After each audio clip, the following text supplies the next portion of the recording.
A young woman turns to a young man and asks if he remembers what he promised her. Then she says that he doesn't understand. Suddenly, the lady leaves and asks him to keep his promise, and the young man cries out for her not to leave because he doesn't want to be alone.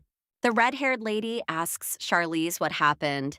She says it seems like she had a nightmare, so she woke her up. Then she asks if the girl is okay. However, the main character does not understand why she is crying. The lady asks what she dreamed about because now she is sad too. The girl with silver hair explains that she doesn't remember anything. The lady says that's good because some dreams are better forgotten. Then she offers her a cookie and says it will make her feel better right away. Rose says that she bought them especially for the girl and offers her as many as she wants. At that moment, the main character thinks that it doesn't matter what she dreamed about. She hugs the lady and says that Rosa is the best. If she is with her, nothing else matters. The young lady asks Charisse if she remembers what she told her that time. And does she know what to answer the emperor? The girl affirms that she will serve the emperor faithfully. Hearing this, Rosa says that the girl is good because she is not forgotten. Charlize asks the lady if she wants to hear her secret. And then she says that Rosa is the best in the world. Hearing this, the lady asks if it is true. She says that this means that she loves her more than anyone else in the world. Then she hugs the girl and says that she loves her too. The next day, the maid asks Charlize if she has cleaned the fireplace.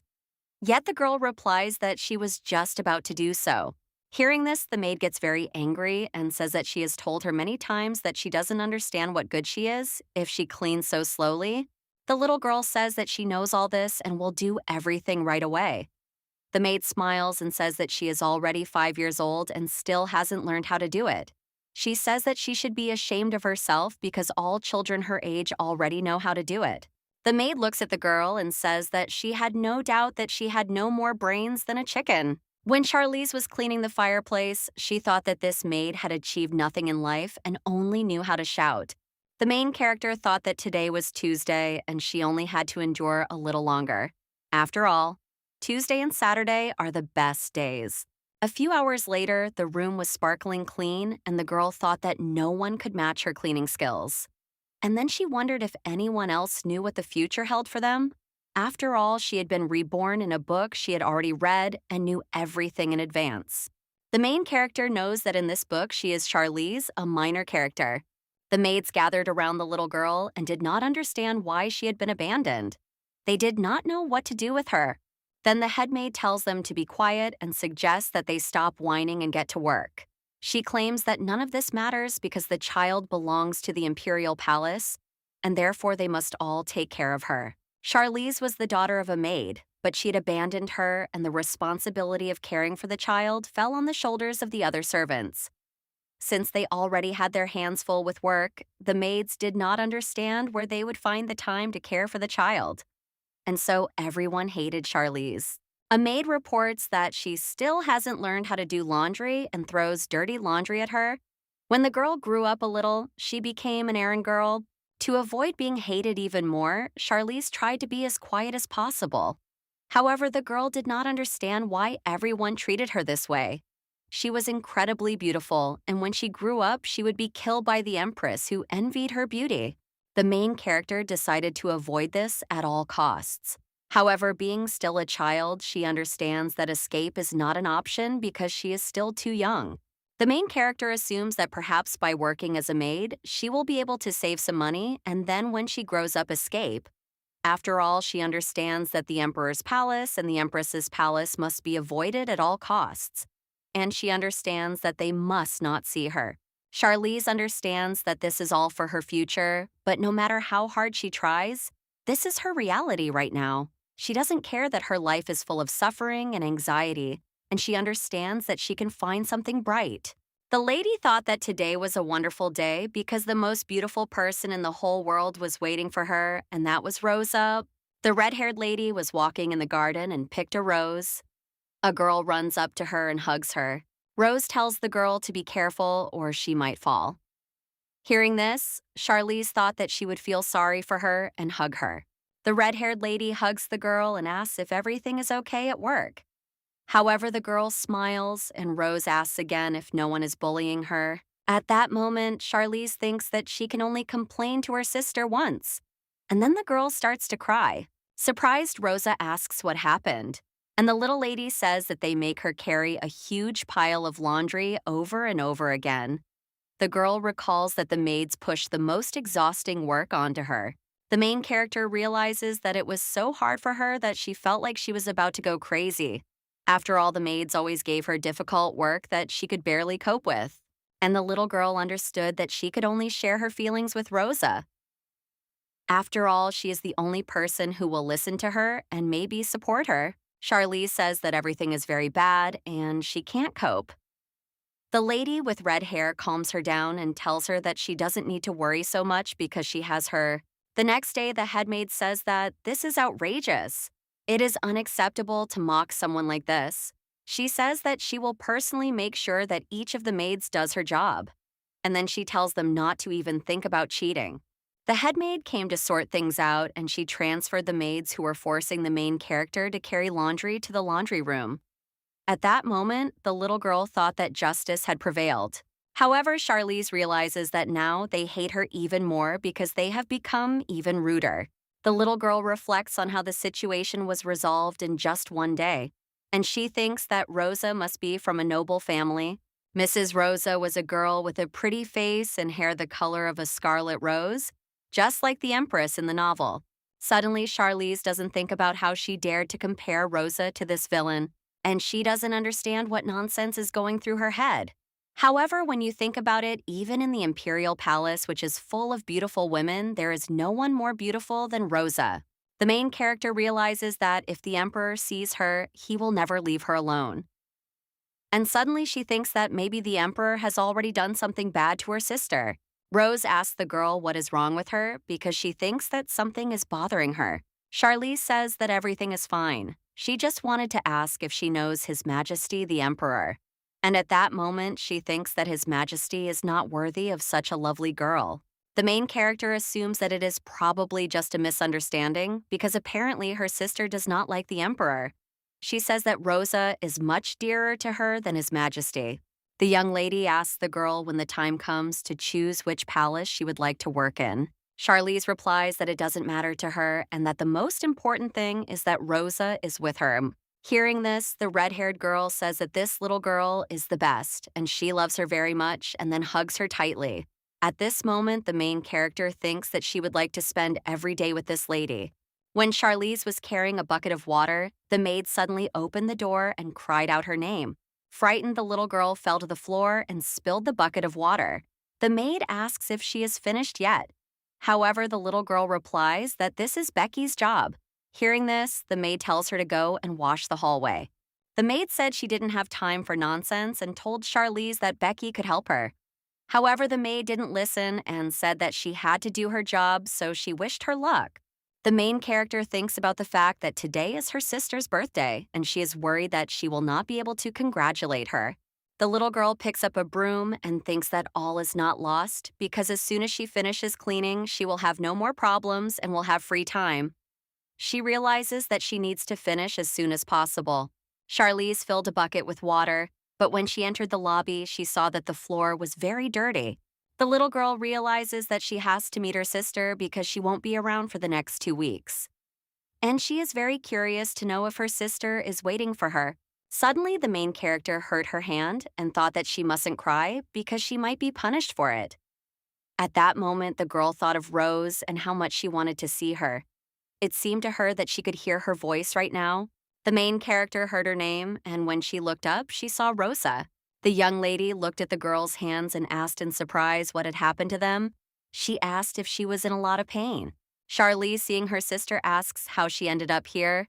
The lady explains that she was worried, so she came because they hadn't seen each other for several days. Rose asked the girl if anyone was helping her clean the lobby.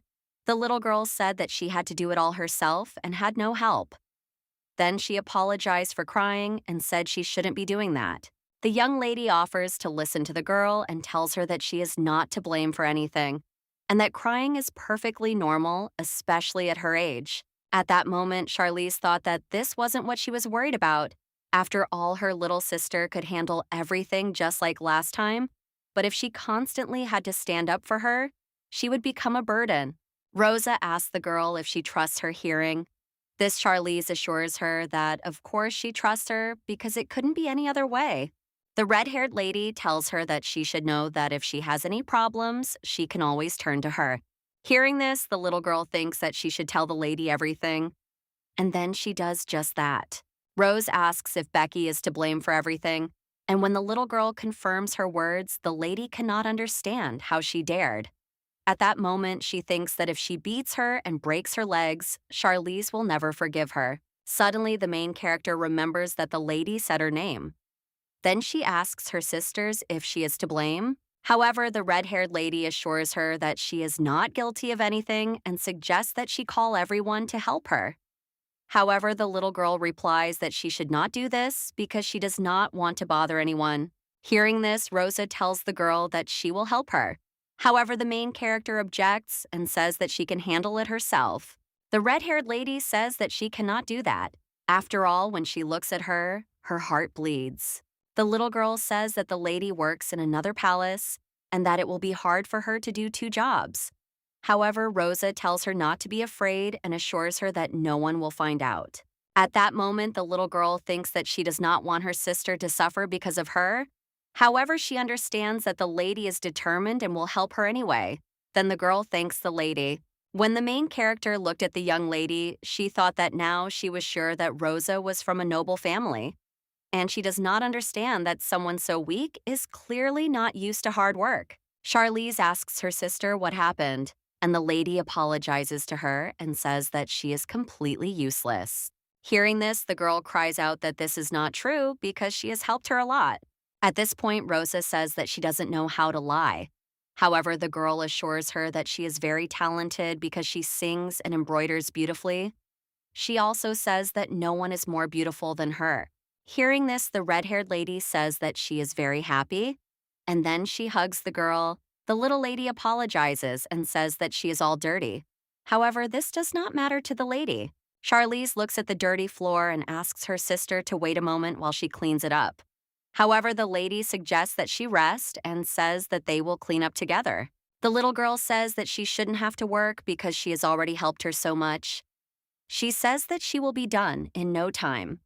She says that this is the first time she has seen the lady sitting on the floor. At that moment, the main character thinks that her sister is behaving like an aristocrat, and she wonders where she works. After all, maids from noble families usually work in the palace of the emperor or empress. Rosa looks at the girl and asks what happened and wonders if something upset her. The little girl replies that nothing upset her. However, the lady insists that this does not seem to be the case and offers to help her anyway. After a while, the main character heard her maid calling her. The maid claimed that the work would take 5 minutes, but she was taking so long. Then she asked if she was finished. At this moment, the main character thinks that Becky continues to mock her, even in front of Rose. The maid says that she dares to think she is worthy of working in the imperial palace, then smiles and says that she should get down to work. Suddenly, Rose cries out that no, and then says that, judging by how arrogant she is, she must be. Becky, the surprised maid, asks, "Lady, who is she?" At that moment, she notices that she is not wearing a brooch, which means that this lady is on probation just like her. The maid says that she finds it funny. She asks if she is new because they have not met before. The red-haired girl claims that she is pushing her work onto the child without a trace of shame on her face. And so she considers her to be nothing more than a petty little thing. Hearing this, the maid asks how she dares to say such a thing. And the lady says that she is curious because she does not understand how such a talentless person was hired. Since the maid has no answer, she picks up a bucket of dirty water. Seeing this, the little girl quickly stands in front of the lady and the dirty water spills on her. Charlize, wet and dirty, turns to the lady and asks if she is all right. Surprised, Rosa says that she is not the one to worry about right now, and looking at her, says that she might catch a cold. The young lady takes a handkerchief and wipes her face. One of the young girls tells her not to worry and says that everything is fine. At this moment, the maid asks if she is cooled down. Then she claims that it suits her even better. The maid suggests that the new girl listen to what she might like, but only because she doesn't know her. However, Rosa does not understand what she is talking about and asks her about it. The maid claims that the girl is simply being used by the head maid who loves her. She explains that she made her work in the laundry room while she sits here. Hearing this, the main character thinks that she is lying because she has always bullied her. The maid turns to the girl and says that since she is so good, she should show what she is capable of. Suddenly, a maid enters the room, addresses the empress, and greets her. Hearing this, everyone is surprised. The little lady thought that it was Hayden who was calling the head maid in the empress's palace. The head maid addresses the empress and says that she ran away somewhere, so she immediately went to look for her.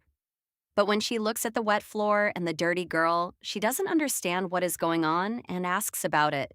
At that moment, surprised Betty wanted to run away quickly, but her mistress stopped her. Charlize does not understand why she did not immediately realize that her sister is the empress.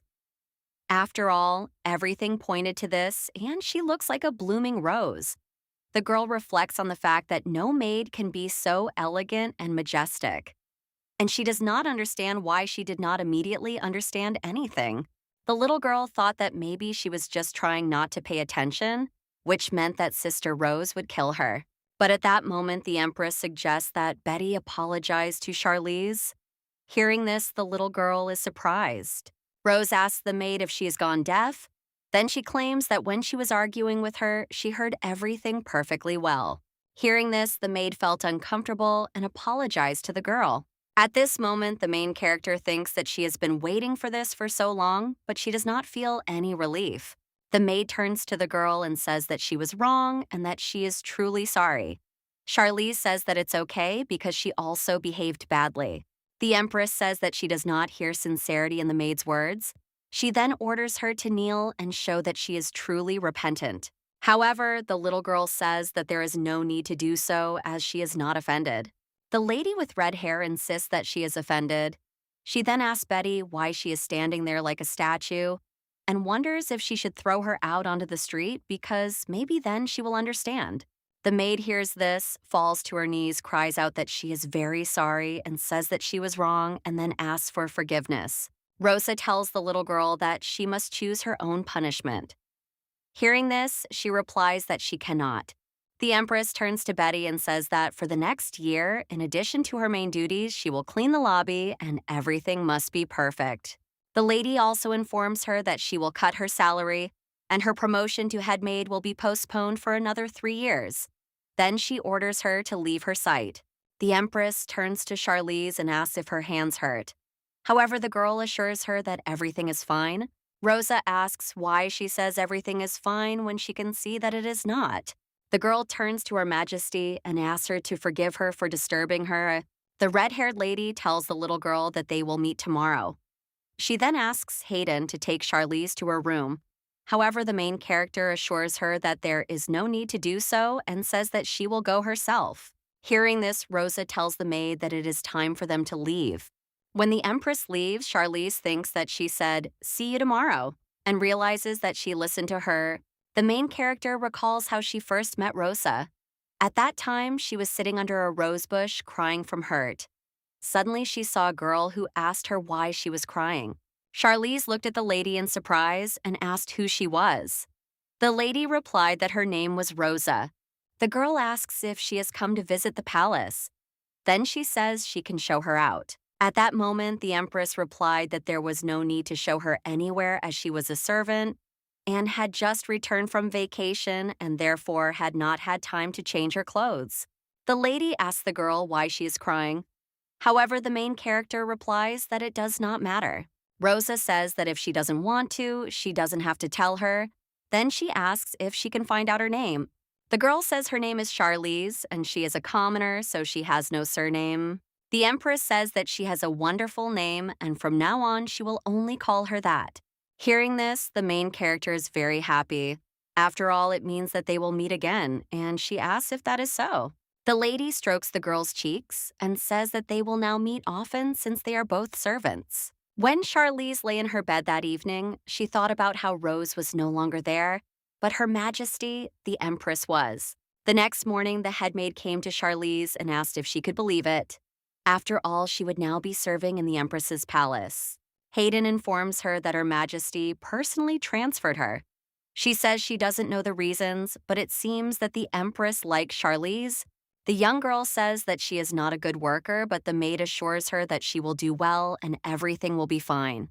Hayden informs Charlize that they are leaving at 2 o'clock, so she needs to hurry. Hearing this, the main character understands what the Empress meant by the word tomorrow. She thinks that even a cage with tigers would be calmer. She is worried that she has no idea how to behave with the Empress now. The girl gathered all her things and thought that no matter what, she couldn't be late. When the main character arrived at the Empress's palace, she thought it was beautiful. She had never seen such a beautiful building before. Charlize reflects on the fact that she was brought here by order of the Empress. Suddenly, she overhears the maids saying that she is impossible to look at without tears. They wonder what the Empress saw in her. The maids hope that this little thing does not consider herself their equal. And after this gossip, the little girl thought that everyone hated her again. Suddenly, the head maid cries out, asking what they are doing. Then the maids see the Empress and bow their heads before her. Hayden says that they have had enough rest and suggests that they return to work. When the Empress approached, Charlize bowed her head and said that she welcomed Her Majesty the Empress, who was the generous mother of the people and the beautiful moon of the empire. Hearing this, the lady said that she had not heard such a polite greeting in a long time, and she said that she would not want to hear it from her. At that moment, the girl thought that she also did not want to greet her that way, but did not know if she could still call her little sister Rosa. The Empress welcomed Charlize and asked Hayden to show her to her room. The little girl bowed her head to the headmaid and said that she was Charlize, and that today she had been brought to the Empress's palace, and therefore she offered her best wishes. The maid says that the girl seems very nervous and informs her that Her Majesty has asked her to take care of her, namely to help her settle in quickly, and therefore suggests that she not worry. Hayden looks at the girl's suitcase and asks if these are all her belongings. Charlize replies that this is all she has. The headmaid says that she has been working in the palace for 5 years and asks if that is really all she has. The girl replies that that is all she brought with her. Hayden turns to the girl and says that they will now make up for lost time and asks if she wants her to carry her suitcase. However, the main character objects and says that she can manage on her own. The headmaid insists that the suitcase is her size and offers to help her, telling the girl not to be shy. The main character looks at the maid and thinks that, at first, she seems so cold and indifferent. However, it turns out that Hayden is not like that at all. When they enter the room, the headmaid says that it now belongs to her. The little girl is surprised because the room is large and beautiful. Charlize said that she had not been accepted yet. However, the maid told her not to worry about it. From that day on, she would officially work in the Empress's palace, and this was her room. Hayden suggested that the girl change her clothes and rest a little. When the main character lay down on the bed, she thought about how soft and comfortable it was. She also has a brand new uniform and even her own room, which she had dreamed of so much. The girl thought about how much she liked it here. Suddenly, Charlize hears the maids talking about how the Empress has hired some girl. And then they say that the head maid has gone to buy a pink dress for this little girl. The maid said they didn't understand what was so special about her, that she had received a personal invitation from the Empress. The girl understood that the maids wore brooches indicating their position. Ordinary maids had ruby brooches, the elders had crystal ones, and the head maid had a topaz one.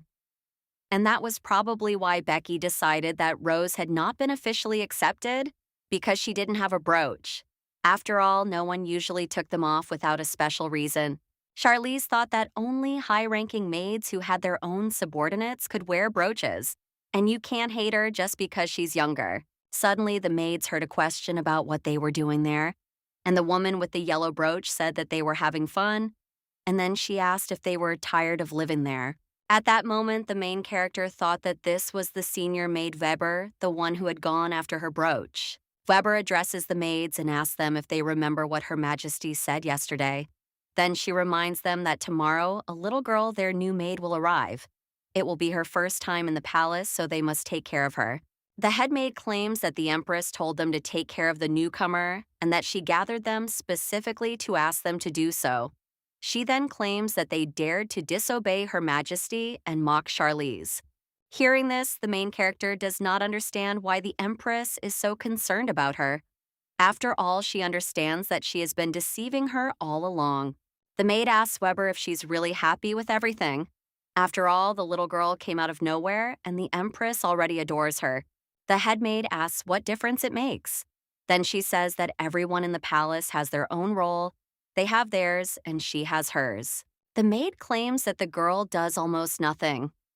Weber hears this and exclaims that she is the only one who can cheer up Her Majesty, and only Charlize can do that. At this moment, the little girl does not understand how Her Majesty could not trust Rose. The elder Weber reports that, be that as it may, she was personally appointed as a maid by the Empress. She asks if they have decided to condemn her order. Then she says that if everything is clear to them, then they should return to work. When Weber enters Charlize's room, she asks if they have upset her. The girl replies that they have not, and at that moment she thinks about what she knew that she was eavesdropping. The woman apologizes for not greeting her properly, then says she is very pleased to meet her and introduces herself as Lisa Weber, the head maid at the Empress's palace. Lisa puts a pink bow around her neck and says she wishes her third sister good luck. She then asks if she can be called Charlie, and the girl agrees. She then asks if this means that each maid is responsible for 3 people. Lisa says that the Empress loves order and dislikes wasteful spending. At this point, the main character thinks about what she has read, that there are too few people in the Empress's palace, and therefore she does not trust anyone. But it turns out that everything is different. The senior maid reports that the Empress is always busy. She gets up before dawn and starts working, and she works until nightfall. Even on weekends, the Empress continues to work, although she worries about her. Lisa says that what worries her most is that the Empress doesn't always have time to eat because of her work. Hearing this, the little girl asks when she rests. The maid thinks for a moment and says that at first she didn't rest at all, but now she rests on Tuesdays and Saturdays. Charlize thought about how her little sister Rosa used to visit her on Tuesdays and Saturdays, and they would spend time together. Lisa says that nothing makes the Empress happy except her, so she asks the girl to try to make her smile more often. But first, she suggests having a snack. Hearing this, Charlize is surprised and says that the Empress has not yet had lunch and asks if they can. The maid replies that of course they can, because she will not mind. And then she informs them that the Empress's palace has the most delicious rice and that you cannot find anything like it anywhere else. The senior maid invites the girl to eat and then says that the train is leaving the platform and the next stop is the restaurant. When the girl sits down at the table, she sees lots of delicious food. She then asks if it is all for the Empress. Lisa replies that it is for them. The little girl says that the food here is very tasty because it not only looks appetizing but is also varied. Lisa looked at the girl and asked if she could touch her cheek. The little lady replied that she could do whatever she wanted. The maid pinches her cheeks and says that she is cute and her face is like pudding. Then she offers the girl some more food, but the girl refuses and says that she will not eat anything else because she is full. Eloise asks Her Majesty if she wants anything. The Empress replies that she doesn't need anything and isn't hungry. The lady with red hair asks how Charlie is doing. She mentions that today is her first day and asks if she is settling in nicely. Lisa replies that it seems so and says that the girl is very smart and sweet. Her Majesty says that this is true because Charlize is simply wonderful. The senior maid reports that the mistress cannot even imagine how happy she was when she saw her room. She says that her smile was so contagious that she couldn't help herself. At that moment, the Empress thought that she would like to see her smile. Lisa says that Charlize is very quick-witted and has a good vocabulary, but she is so quiet that it is difficult for her to communicate. The Empress says that she is doing much better now, and then she recalls their first meeting, that she was still too young but very shy. And the more she sees her, the more she realizes that she cannot let her go. Her Majesty recalls the girl's words that she wanted her little sister to stay with her because that would make her very happy. After all, no matter what she does, she doesn't scold her, but helps her to improve. The Empress realizes that she did not even expect to hear such a thing from her and decides to find out about Charlie to her surprise. The red-haired lady learned that everyone was bullying the girl, and so she couldn't just leave it at that and tried to protect her. However, she only made things worse, and so she decided to move the girl to her palace where she would be safe. Rosa understands that to do this, she had to reveal her identity, because then she could officially hire her as her maid. But unexpectedly, all her plans fell apart. And in the end, she was the one who caused her the most pain. The Empress reflects on the fact that even here she cannot protect her. And then she says that yesterday she personally asked everyone to treat her well. She asks what happened in the morning. Lisa says that it seems the others dislike Charlize. And the lady asks how to understand this. The maid explains that they blame her for everything because she is younger and has only recently transferred here. Hearing this, the Empress asks how they dared. She says that she asked for only one thing and they couldn't even do that. Her Majesty gets angry and says that it seems it is time to remind the maids who owns the palace. Lisa tells the Empress not to worry and says she will take care of everything. She asks her mistress to eat better and says that Charlize will be upset if she finds out that she is not eating well. Hearing this, the lady asks if it is true. The maid says that her little sister Rose does not eat anything and does not take care of herself at all, which is why Charlize is worried.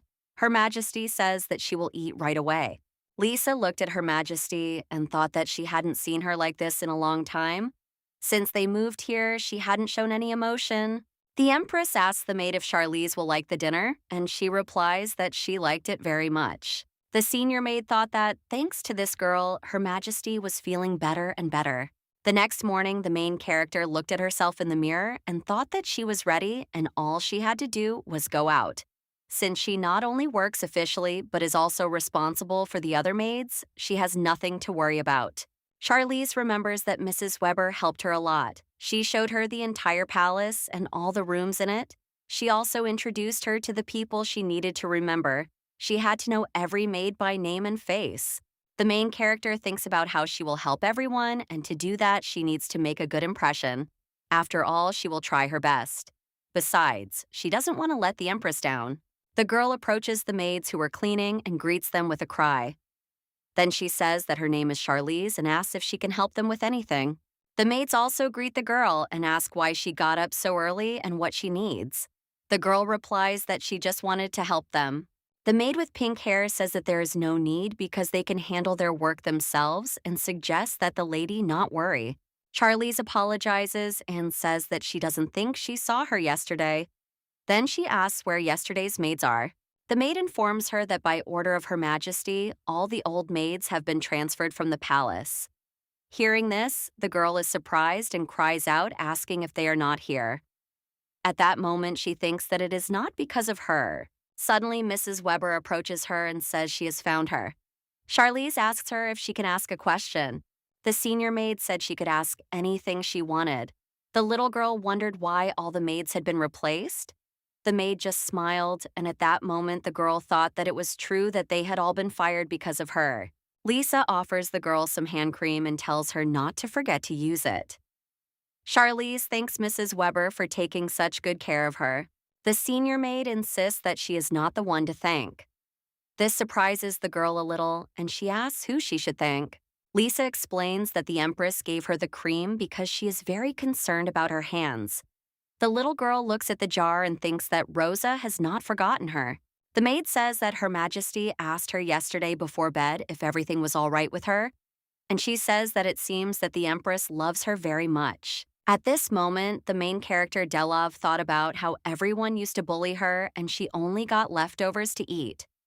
Now she realizes that she sleeps in a soft bed and eats all kinds of delicious things. And if this is a dream, she doesn't want to wake up. Suddenly, the little girl hears her name and sees Lisa asking her what she is doing there. Then the maid suggests that she get up, saying that she has been sitting for so long that her legs have gone numb and she is covered in dust. Charlize asks the maid not to touch her because she will get dirty.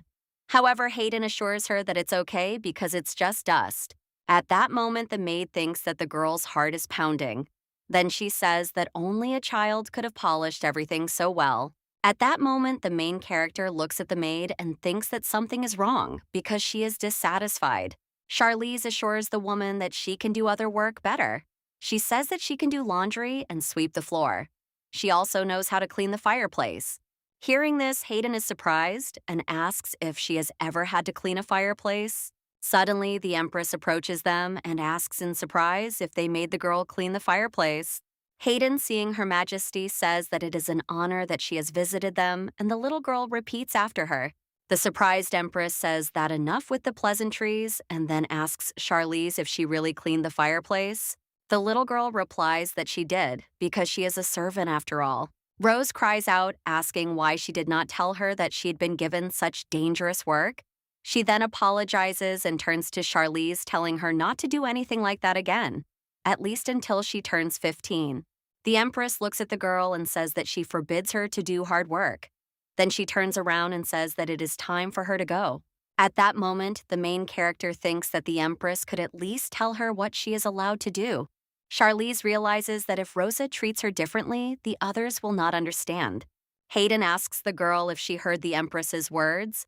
Then he says that children should not do dangerous work and asks if she understands. The main character reflects on how she does not understand how Her Majesty always appears at the most crucial moment. After a while, Charlize reflects on the most important thing she has learned in 5 years: to obey in order to survive. That is why the little girl is good at sensing the atmosphere and can say that everyone loves the Empress. But in the book, it was not so. When Charlize helped Lisa, she learned that Her Majesty had helped her a lot. And the main character asks how exactly. Lisa explains that she grew up in a poor family, so the Empress took her on as an employee. The main character looks at the maid and asks what she would want if she became the head maid. Lisa replies that, first of all, she would like money because the head maid earns a lot. That way, she could help her family and secure her future. Weber says that when the little girl becomes the head maid, she will remember her words. At that moment, Charlize thinks about what worries her most right now: how to behave with the Empress. She doesn't understand, but she can't say that. Lisa asks the girl if she wants to know about the Empress's past, and she says that she heard that Hayden was her nanny. The maid says that Her Majesty has always been kind and intelligent. And of course, when she went out in public, men always crowded around her. Charlize says that it couldn't be otherwise because no one is more beautiful than her. And suddenly the main character thinks that she saw the Empress, but it turns out that it was just her imagination. The maid sees the girl looking worried and asks her what's wrong. At that moment, the girl thinks that she's imagining things again, but then she sees some red hair peeking out from behind a bush and thinks that maybe it's the Empress. Only she has hair like that. However, Charlize realizes that this cannot be and then rubs her eyes. The maid looked at the girl and asked if something had gotten into her eye. The girl looks at the bush and asks Hayden what the Empress is doing. The maid replies that it is now 3 o'clock in the afternoon and that she is most likely sorting through papers. She then says that she does not know yet, but that the Empress is very busy and asks why the girl is asking about this. At that moment, Charlize thinks that this busy Empress is hiding in the bushes right now. She says that she is now Her Majesty's maid and therefore must know her schedule. The girl ponders that look. However, she realizes that the lady is no longer Rosa, and therefore she needs to control herself. When the maid left with the little girl, the Empress came out from behind the bush and thought that no one had noticed her. When Hayden was combing Her Majesty's hair, she asked her how much longer she was going to watch over Charlize. The Empress heard this and asked the maid how she found out about it, and she explained everything to her. However, the Empress had no idea, as she thought she was hiding well. She became curious whether Charlize had noticed her and asked the maid about it. She said that she did not want the girl to know about it. Hayden assures her that if she continues to hide like this, she will get in everyone's way. Her Majesty realizes that she is acting a little foolishly, but she is still concerned that Charlize may still be angry with her. She says she wants to apologize but doesn't know how. The maid asks Her Majesty if she cares about this girl. The lady replies that of course she does and says that she adores hers. The Empress says that this little girl always smiles sincerely and treats her completely impartially. And when she looks at her smile, she immediately forgets everything that worries her. The lady says that the maid knows everything perfectly well, that people follow her only because she is the Empress. After all, she is the one who stands above everyone else. The Empress is the First Lady of Von Sora, and that is why everyone envies her. However, the lady realizes that she did not want this life and she did not want to be called Your Majesty Empress. The red-haired lady understands that she is Eloise and that it doesn't matter. Hayden addresses Her Majesty and says that it is worth having a serious talk with the girl. He says that she is a smart girl and thinks she will understand her. However, the Empress is worried that this may not be the case and that she may never forgive her. However, the maid assures her that it is better to do so than to remain silent for the rest of their lives. And then she remembers that she herself said that she cherishes Charlize. The Empress, not wasting a moment, immediately goes to the girls' room and says that they need to talk. After that, they go to the garden, and the main character thinks about how this is the place where she used to go to cry before she met the Empress. Her Majesty says that it is not actually the palace itself, but just an extension. Then she invites the girl to sit next to her. The red-haired lady asks the girl if she remembers the day they met. She reminds her that she asked her if she had come here as a guest and offered to see her off. The Empress says that she said she was a servant and explains that because as soon as people find out who she is, they immediately start to avoid her. The mistress says that she wants her to be Eloise to her, not the Empress. And then she says that she probably thinks she is just making excuses, but she does not deny that she lied to her. At that moment, Charlize thought that, to be honest, Rosa's lies hurt her even more than the fact that she was an empress. She realizes that everything between them was a complete lie. However, the girl does not understand how she would have treated her if she had known the truth from the beginning. And at this moment, she realizes that she is no longer alone as Charlize is there. And perhaps the Empress is not like she is in the book. The main character realizes that she has been too fixated on her prejudices and thinks that it is all because of her. The Empress says that since they met, she has always looked up to her. After all, you can't tell by looking at her that she is still a child. Charlize says that she was just an ordinary orphan and now she works in the Empress's palace. And she thought that her gaze showed that she had lost the most precious thing she had, her little sister Rosa. Her Majesty turns to the girl and asks her to smile at her, not as an empress, but as Eloise. She says that when she is with her, she forgets about pain and loneliness. The red-haired lady informs her that their friendship is based on a lie. She is very sorry about this. Hearing this, the main character reassures Her Majesty and says that there is no need to bow to a servant and then asks why she does so. The Empress explains that it is all her fault and says that she does not want to lose her and therefore must at least try to change. Hearing this, Charlize is very surprised. She then says that she forgives her. Hearing this, the red-haired lady is very happy. She then hugs the girl, and at that moment, they are both smiling. Her Majesty thanks the girl, and the little lady says that she cherishes her very much. The red-haired lady turns to the girl and says that when they are alone, she can call her Rose, and she should not address her as Your Majesty, but simply call her by her first name. Hearing this, Charlize is surprised and says that she is afraid of messing something up and asks if it is really okay. The young lady replies that it is even necessary. The girl says that if she makes a mistake, she may not be understood. The Empress says that she doesn't care because she wants to be her little sister Rosa, and she suggests that the girl communicate as before. When the Empress touched the little lady's hand, she asked her if she remembered to use cream. The girl replies that she rubs it into her skin every evening. However, the lady is surprised and asks why her hands are so dry, it even hurts to look at them. Charlize did not answer but simply hugged her friend. At that moment, the Empress thought that this girl seemed happy, and therefore she would also be happy with her. At that moment, the girl remembered that she had completely forgotten about the main character.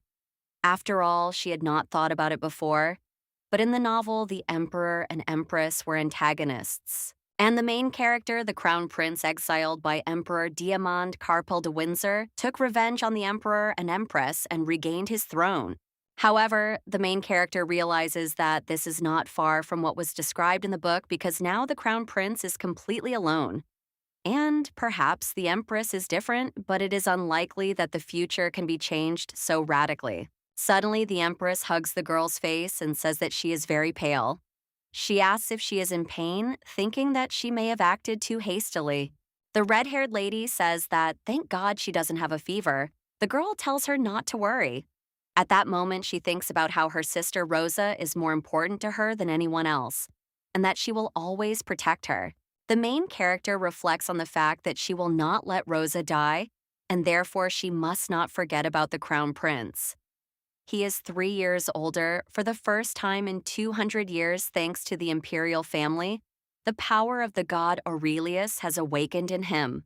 With its help, he was able to defend himself against the emperor. However, the agreement between the imperial family and God had to be strictly observed.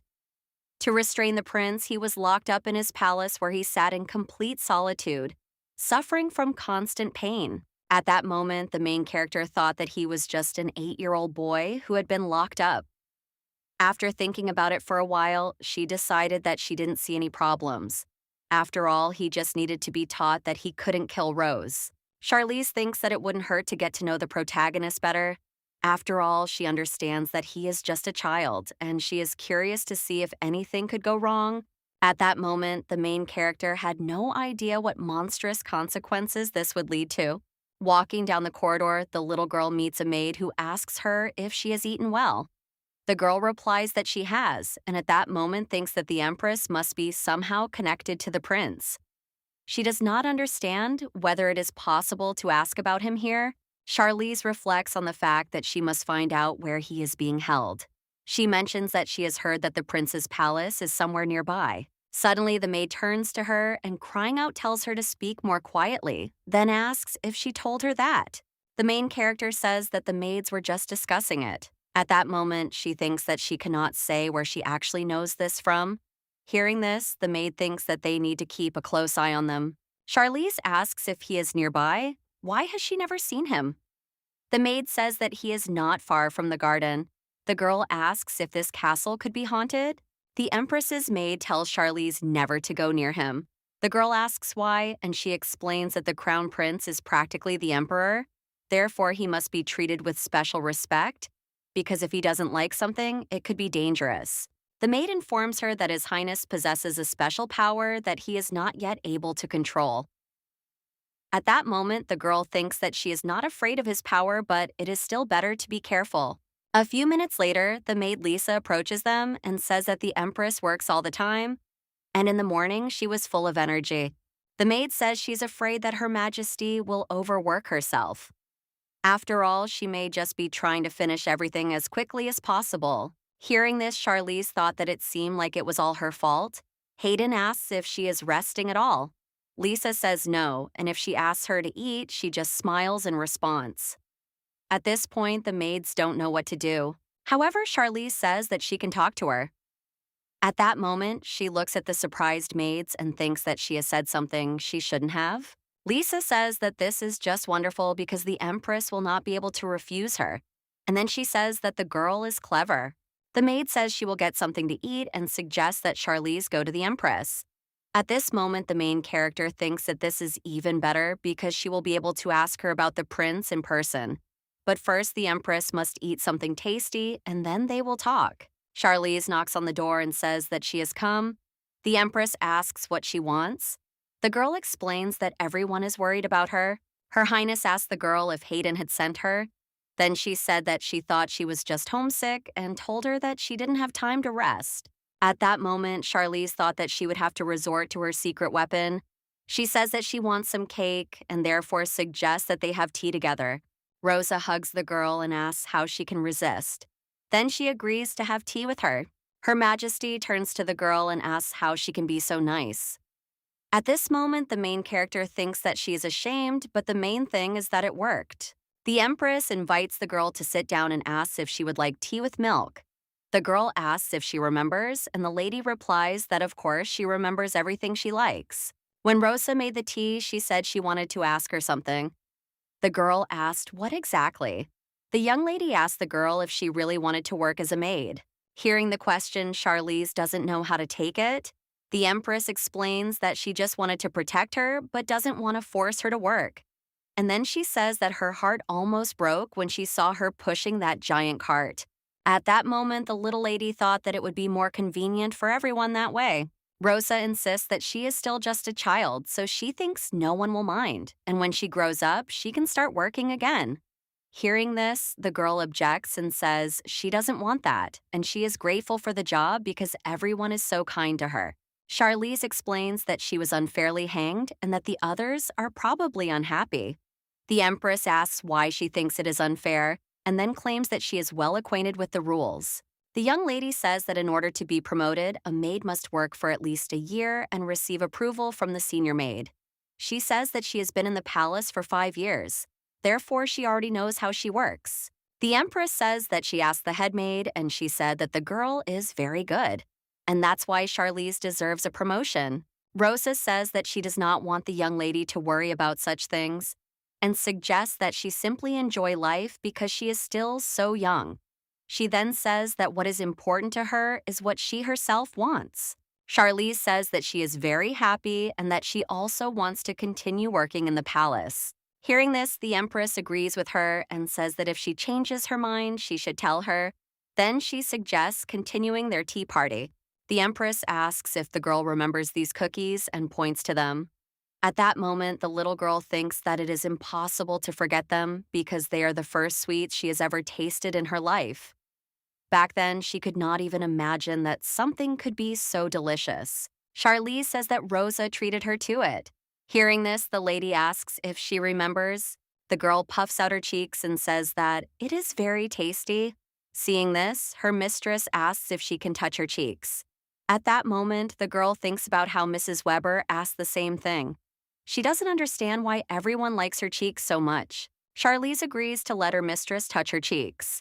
At that moment, the empress says that she is so cute and that she can ask for these cookies to be baked every day. She says that she can eat as many as she wants. Seeing the cheerful empress, the main character thinks that now is the most appropriate moment. She says that she also wanted to ask something. The girl says that there is a gloomy castle near the palace, like a haunted house. She asks if a prince lives there. Hearing this, the empress asks why she is interested in this. However, the girl claims that it seems to her that everyone avoids him. At that moment, she thought that maybe she should stop, but she asks if she hates him. Rose replies that she does not hate him at all and that she actually feels sorry for him. After all, His Majesty, the Emperor, took his throne away from him. Hearing this, the main character wonders if it is appropriate to speak this way about the Emperor. The young lady explains that she didn't quite mean that. Charlize asks if His Majesty the Emperor hates the prince. The lady says she can't know that, but she is ashamed that she went along with it, pretending not to notice anything. Then the Empress says that she is overly interested in the Emperor. At this moment, the main character thinks that perhaps her fate is indeed to die because of the Empress's jealousy.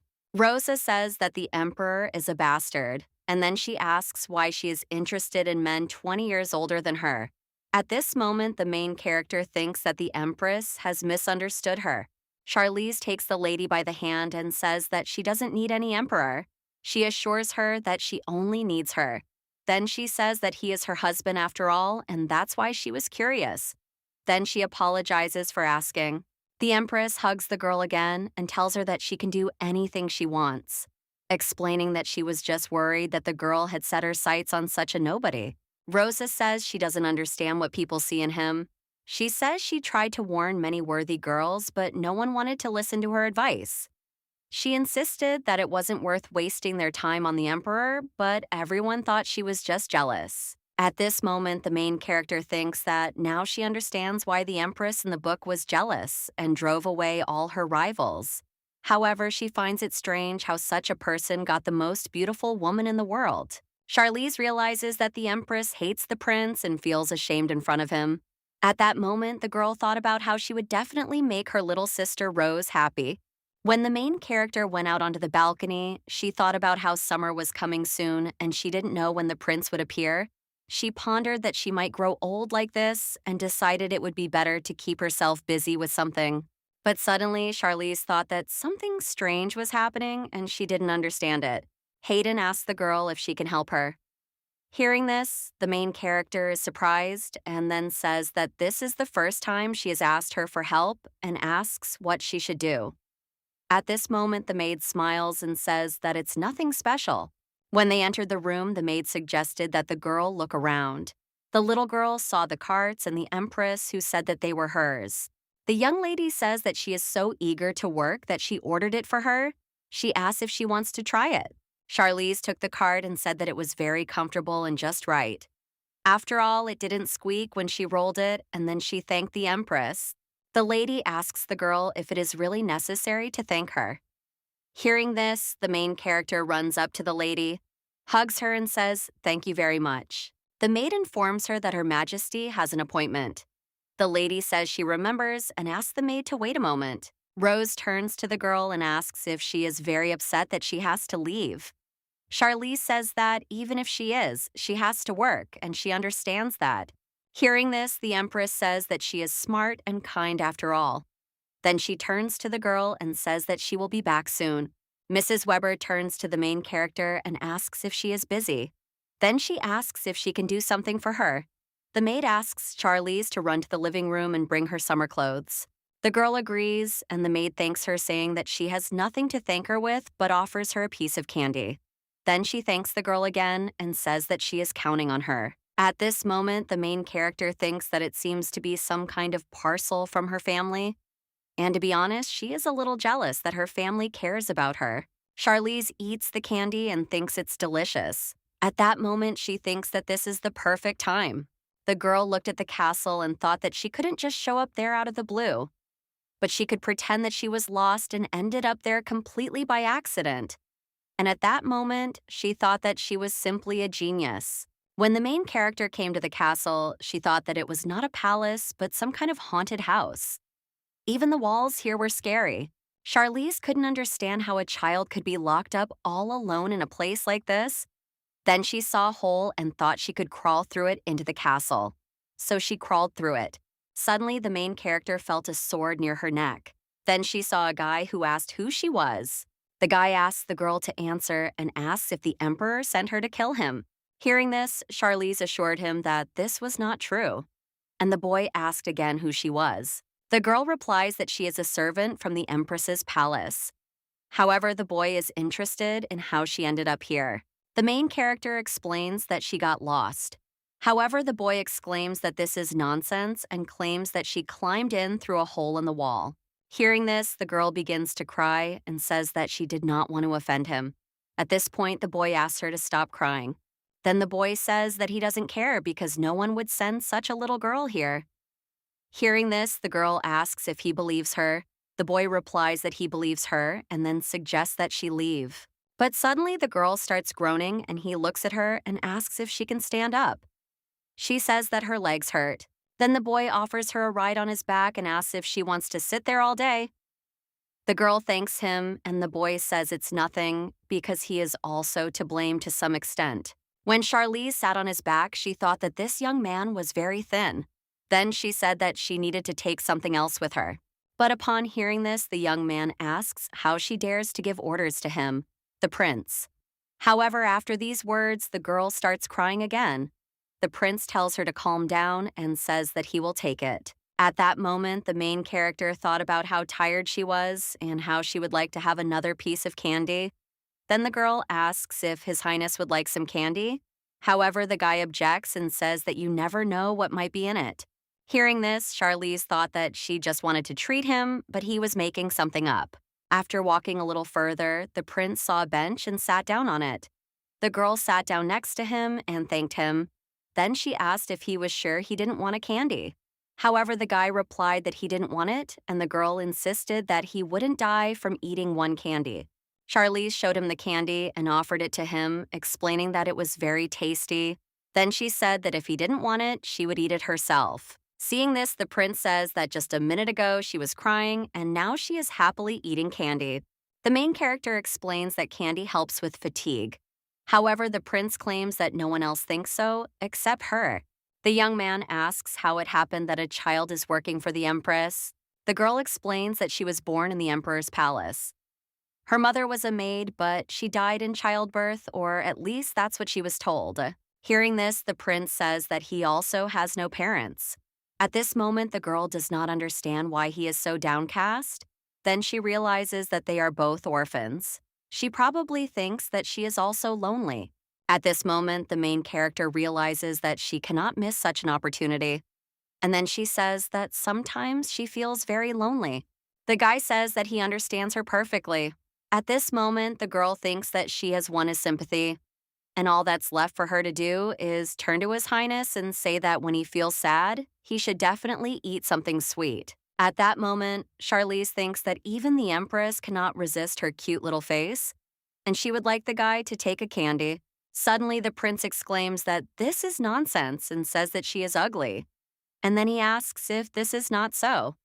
Hearing this, the girl thought that she was the second most beautiful in the whole empire. However, the main character realizes that she is still just a child. She looks at the guy and thinks that he is not serious. The prince asks why she addresses him as Your Highness. The lady replies that he is the crown prince. She thinks that he looks exactly as he was described in the book. The guy agrees with her and says that this is true, but he is interested in why she does not know what the others call him. The girl recalls that he was usually called Sir Diamande, not Your Highness. This is because no one believes that he will ascend the throne. However, the girl knows for sure that he will come to take revenge and become emperor. The prince asks the girl if she is afraid of him. At this moment, the main character also asks if she should be, and then she says that he is so cute after all. Charlize thinks about how he called her ugly, but she won't dwell on it. And at this moment, she behaves just like an adult. The main character says that it is time for her to leave.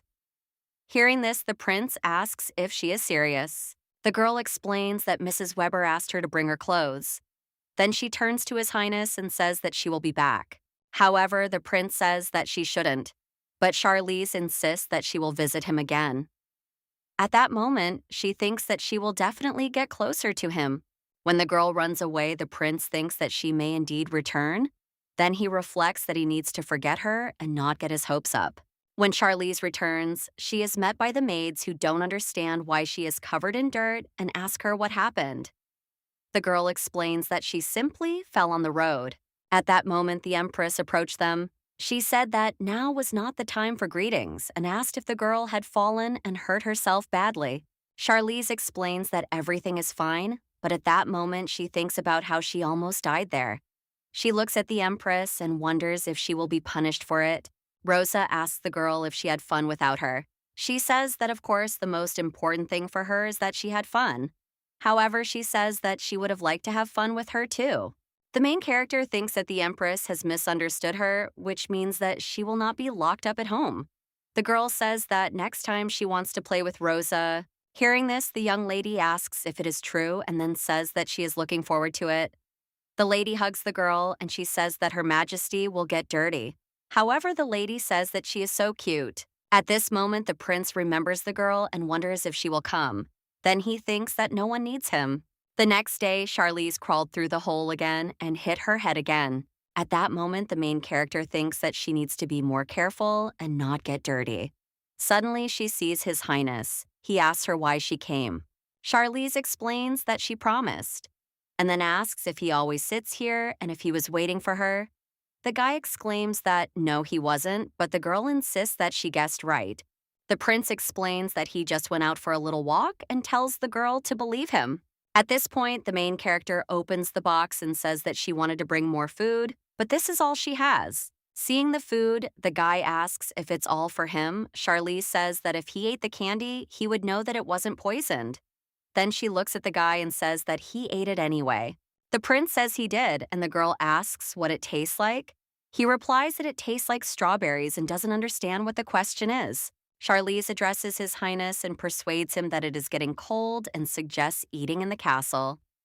However, the guy thanks her and says he is not hungry. The girl asks the guy if he is embarrassed that his castle is not tidy. However, the guy objects and exclaims that this is not true. At this moment, the girl thinks that he is even stammering and seems to be very proud. The main character takes the guy by the hand and invites him to eat some bread because it is very tasty. When Charlize enters the castle, she thinks it is very dirty, and when they have eaten, she will start cleaning up. At that moment, the prince takes the girl by the hand and says that he will show her the dining room. When they arrive, the girl sees a table full of food. She then asks the guy why he is starving. The prince replied that she couldn't eat it. However, the girl insisted that it would be such a waste. She said that since he didn't want to eat, she would have to eat it herself. When the girl touched the chicken, the guy cried out that it was forbidden to eat it. Then he cut it open with his sword. The main character does not understand why he did this, and the prince explains that this food cannot be eaten and asks her to look at the blade. At that moment, the girl saw that the blade had darkened. The prince explains that the dagger is made of silver, but since she is still young, yet still a servant of the empress, she must accept what this means. Charlize asks in surprise if the food is poisoned. The prince asks if she understands why he stopped her. However, the girl does not understand why the food is still on the table and asks him about it. She then insists that it must be thrown away immediately. However, the prince objects and says that the emperor himself sent him this food. And if he throws it away, rumors will spread that he does not respect his majesty. The young gentleman says that even more hired assassins will come for his life, and it will be fun here at night. The guy says that the emperor himself understands that he will not eat anything, and he is just mocking him. The prince says that he is locked up here, and if the emperor poisons him, then no one will be able to prove anything. After all, he is completely helpless. He also said that if the prince realizes that he can no longer endure it, then he will eat and all his suffering will end. The surprise girl asks what he eats. The guy replies that His Majesty is very generous and provides him with enough food so that he does not die. The dark-haired guy explains that if the one with the blood of the former emperor flowing through his veins dies of starvation, there will be no problems. But if he is poisoned, it can be made to look as if he died of illness. Then the prince invites her to look at the cupboard where the food is kept. When the main character looks at the food, she thinks that he has been living like this for 5 years.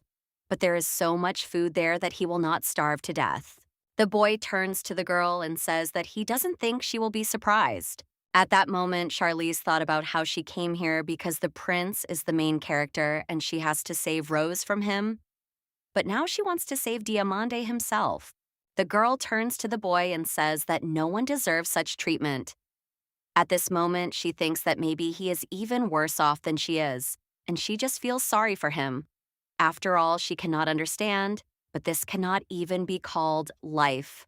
Rather, survival. The main character can't even imagine how he is still holding on. She thinks about how she wants Diamande to live a full life. Charlize addresses His Highness and says that she will now bring him food and suggests that he eat more. Hearing this, the prince asks in surprise why she would do that. The main character explains that this is what people do. Then she offers the guy a snack. She says that the weather has improved and suggests going outside. The girl goes out into the sunshine and says that it is simply wonderful. Then she turns to His Highness, takes him by the hand, and tells him not to stand in the shade, but to go with her. Outside, the girl asks him how he likes the sun and says that it is much warmer.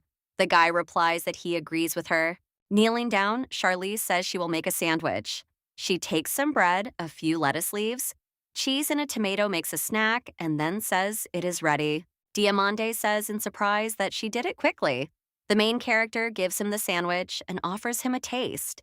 The guy takes a bite and says it's very tasty. Then Charlize takes a napkin and says that His Highness has crumbs on his lips, but suddenly the guy exclaims that he can handle it himself. The girl looks at how appetizingly the guy is eating and asks if she should make another one. He agrees and says to make just one. When the prince has finished eating, he thinks that he is a little dirty and asks the girl for a handkerchief. The main character asks if he is embarrassed to ask her to wipe his mouth, but the boy says that's not the case. At that moment, the girl thinks that he is pretending, but she says she understands everything and gives him milk. Diamande thanks the girl and says that she doesn't need to take such good care of him. Hearing this, the lady replies that she is a maid. However, the prince insists that even if she is a maid, he is old enough to take care of himself. He also says that she looks very young. Hearing this, Charlize thinks that even though she is young, it is her job. The prince asks how old the girl is. She replies that she is 5. Hearing this, the boy is surprised, and the girl asks what is wrong. Diamande claims that this is absurd because a 5-year-old maid is ridiculous. And then he says that he doesn't understand why the hell they take children as maids in the palace. Hearing this, the girl laughs, and he asks her why she is doing so. Charlize explains that she is just laughing because Her Majesty the Empress said the same thing. At this moment, the main character thinks that His Highness really does not like Her Majesty very much. She thinks that it might be worth talking to Her Majesty, but the Empress feels guilty towards him. The girl ponders how to make His Highness like the Empress. Diamond asks the lady what her name is. He says he can't keep calling her hey and you forever. The girl says her name is Charlize. His Highness says it is a beautiful name. Hearing this, the girl thinks that it must have been painful for him to say. However, the prince says that the name does not suit her. Charlize asks what is wrong with her name. He says that it is too grown up a name for a little girl like her. The main character does not understand how a name can be childish or grown up. She looks at him and thinks how rude he is and hits him, but he is the crown prince. The guy says that he will therefore call her Charlize. But seeing the surprised girl, he asks if she doesn't like it. The main character addresses His Highness and asks if he could be a little more polite. She then explains that he said her name didn't suit her, and last time he even called her ugly. And then there's the incident with the knife, which shows that this has been going on since their first meeting. Charlize asks His Highness if he hates her. However, the guy objects and says that this is not the case at all. And then he explains that he said that the name Charlize is beautiful and it's not about her and she's not weird. And he says that she's just so young and that's why he didn't mean anything bad. Then Diamant cries out that he simply cannot hate her. He looks at the girl and says that she is just very sweet. After all, she cares for him so much and brought him such delicious food. The prince says that the girl has come to chat with him again, and he is very happy that she has come to him. After all, it means that for the first time, there is someone else in the palace besides him. At that moment, the main character realized that Diamante was having a very difficult and lonely time. And even though he is hostile towards the Empress, he simply cannot open up. Charlize thought that given his status, this could be considered rude behavior. And then she says, addressing His Highness, that she will come to see him even more often. After making this promise, the main character began to visit the crown prince at the palace every day. Each time she brought him something sweet and edible. The girl tells the prince that she has brought him a dessert called milk pudding and says that she has added caramel syrup to it. Diamant was surprised and said that he had only heard about puddings before and was seeing one with his own eyes for the first time. Charlize claims that this dessert is very, very tasty and offers him a taste. At that moment, the girl notices that the prince is embarrassed. Then she realizes that when the Empress gave her a cookie, she looked the same way. After trying a little, the prince asks if the girl will eat it. However, Charlize refuses and thanks him, saying that this dessert was made especially for him. Then the girl says that she can see he likes the pudding. His Highness says that it is delicious, but he does not like to eat alone. And he insists that if she does not eat, then he will not either. Charlize says that this food is for His Highness. The prince replies that he knows, but he said he doesn't want to eat alone. And so he invites the girl to eat with him because he wants to eat together. The main character agrees with him. Hearing this, the guy smiles and offers her a piece of pudding. Suddenly, the girl cries out, addressing His Highness, and asks if he can smile more often from now on. However, the guy does not understand what she is talking about. Charlize explains that his beauty is too precious to hide behind such a sullen expression. Of course, people say that he is handsome when he is angry, but when he smiles, he is truly beautiful. Taking a little pudding, the girl says that she doesn't have a spare spoon. The guy assures her that they can use one spoon and asks what the problem is. Charlize says that she cannot use the same cutlery as His Highness. Diamant quietly suggests that she open her mouth and say, "Ah," but the girl objects and says no. Then the prince announces that his arm is about to fall off. Hearing this, the girl eats one spoonful. The guy wishes her bon appetit. At that moment, the main character thought that she was silly because her heart fluttered at the sight of the 8-year-old. The prince looked at the girl and asked if she was hurt. Then he said that it was strange because everything had been fine before. At that moment, the girl thought that this was not the case because she did not understand what was happening to her. The next day, Charlize brought His Highness some pancakes. But when she entered the castle, she saw no one and wondered where he had gone. The girl doesn't understand where the prince is and remembers that when she always came, he was somewhere nearby. Suddenly, she saw a mouse and thought that there were no people here but many mice. She remembers that last time she saw a giant spider. Then she looked up and thought that there were so many cobwebs on the ceiling that even the curtains must be made of cobwebs. She thinks that this is not acceptable and that she must clean the ceiling today. After a while, the girl finished cleaning and said that she was exhausted. But when Charlize climbed the ladder, she thought that it was old and wobbly, and she felt uneasy. At that moment, the girl thought that something might go wrong. The main character took a broom and thought that there would be no cobwebs now. She reflects on how cruel people are and doesn't understand why the maids don't come to clean the prince's house. Charlize understands that she doesn't want to do it, but this is the heir to the throne's creation and it needs to be cleaned. But suddenly the girl falls down the stairs. At that moment, she thought that if she hit herself hard, the empress would find out and forbid her from coming here. But suddenly the prince runs up to her and asks if she is all right. Seeing him, the girl asks how His Highness ended up here. However, he replies that it doesn't matter and asks if she seriously took the old staircase from the warehouse. The girl says that she did, and the prince does not understand how she could lift such a heavy ladder, especially one that is broken. At this moment, Charlize apologizes. The prince asks what she's apologizing for. The main character explains that she almost caused him serious problems. And at that moment, she thought that if the empress found out that she had come here, not only she, but also he would be in trouble. The girl apologizes again and says that His Highness may reprimand her. Hearing this, the prince asks what she is talking about. Then he tells her to forget about it. Charlize looks at the prince and asks if he is angry. Hearing this, the guy asks what she is thinking. Then he says that if she hurts herself, he will be in trouble, and asks if that is why she thinks he is angry. Hearing this, the girl assures him that this is not the case. Diamond then explains that he is the only good person she has met in this palace in the last 5 years. He then says that if she gets hurt, shouldn't he be worried? The prince says that when they first met, she was scared because he threatened her with a knife. He then asks if this is true. The girl explains that this is not the case at all, and that to be honest, she was a little scared at first.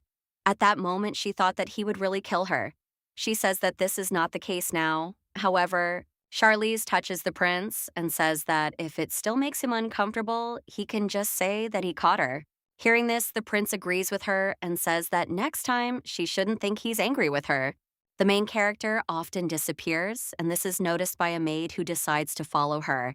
The maid tells the empress that she has been informed that Charlize visits the crown prince at his castle every day. The little girl turns to her mistress and says that she has brought laundry to be washed. Seeing this, the maid says that the basket is heavy and thanks the girl. Charlize asks her if she needs anything to eat or anything else. The maid says that there is no more work for her and informs her that it is lunchtime and invites the girl to come and eat. Seeing that the girl is not going to the kitchen, the maid asks if she will have lunch. However, Charlize replies that she will take the laundry to the laundry room and then join them. The empress looks at the maid and says that her attitude toward her work is extremely sincere and therefore she will give her a bonus next month. Then she says that she is not talking about the maid's good attitude toward Charlize and asks her to understand correctly. Her Highness informs her that it is time for her to leave. And at this moment, the maid does not understand what is happening. Meanwhile, the empress watches the girl who is busy thinking about what else to take from the food.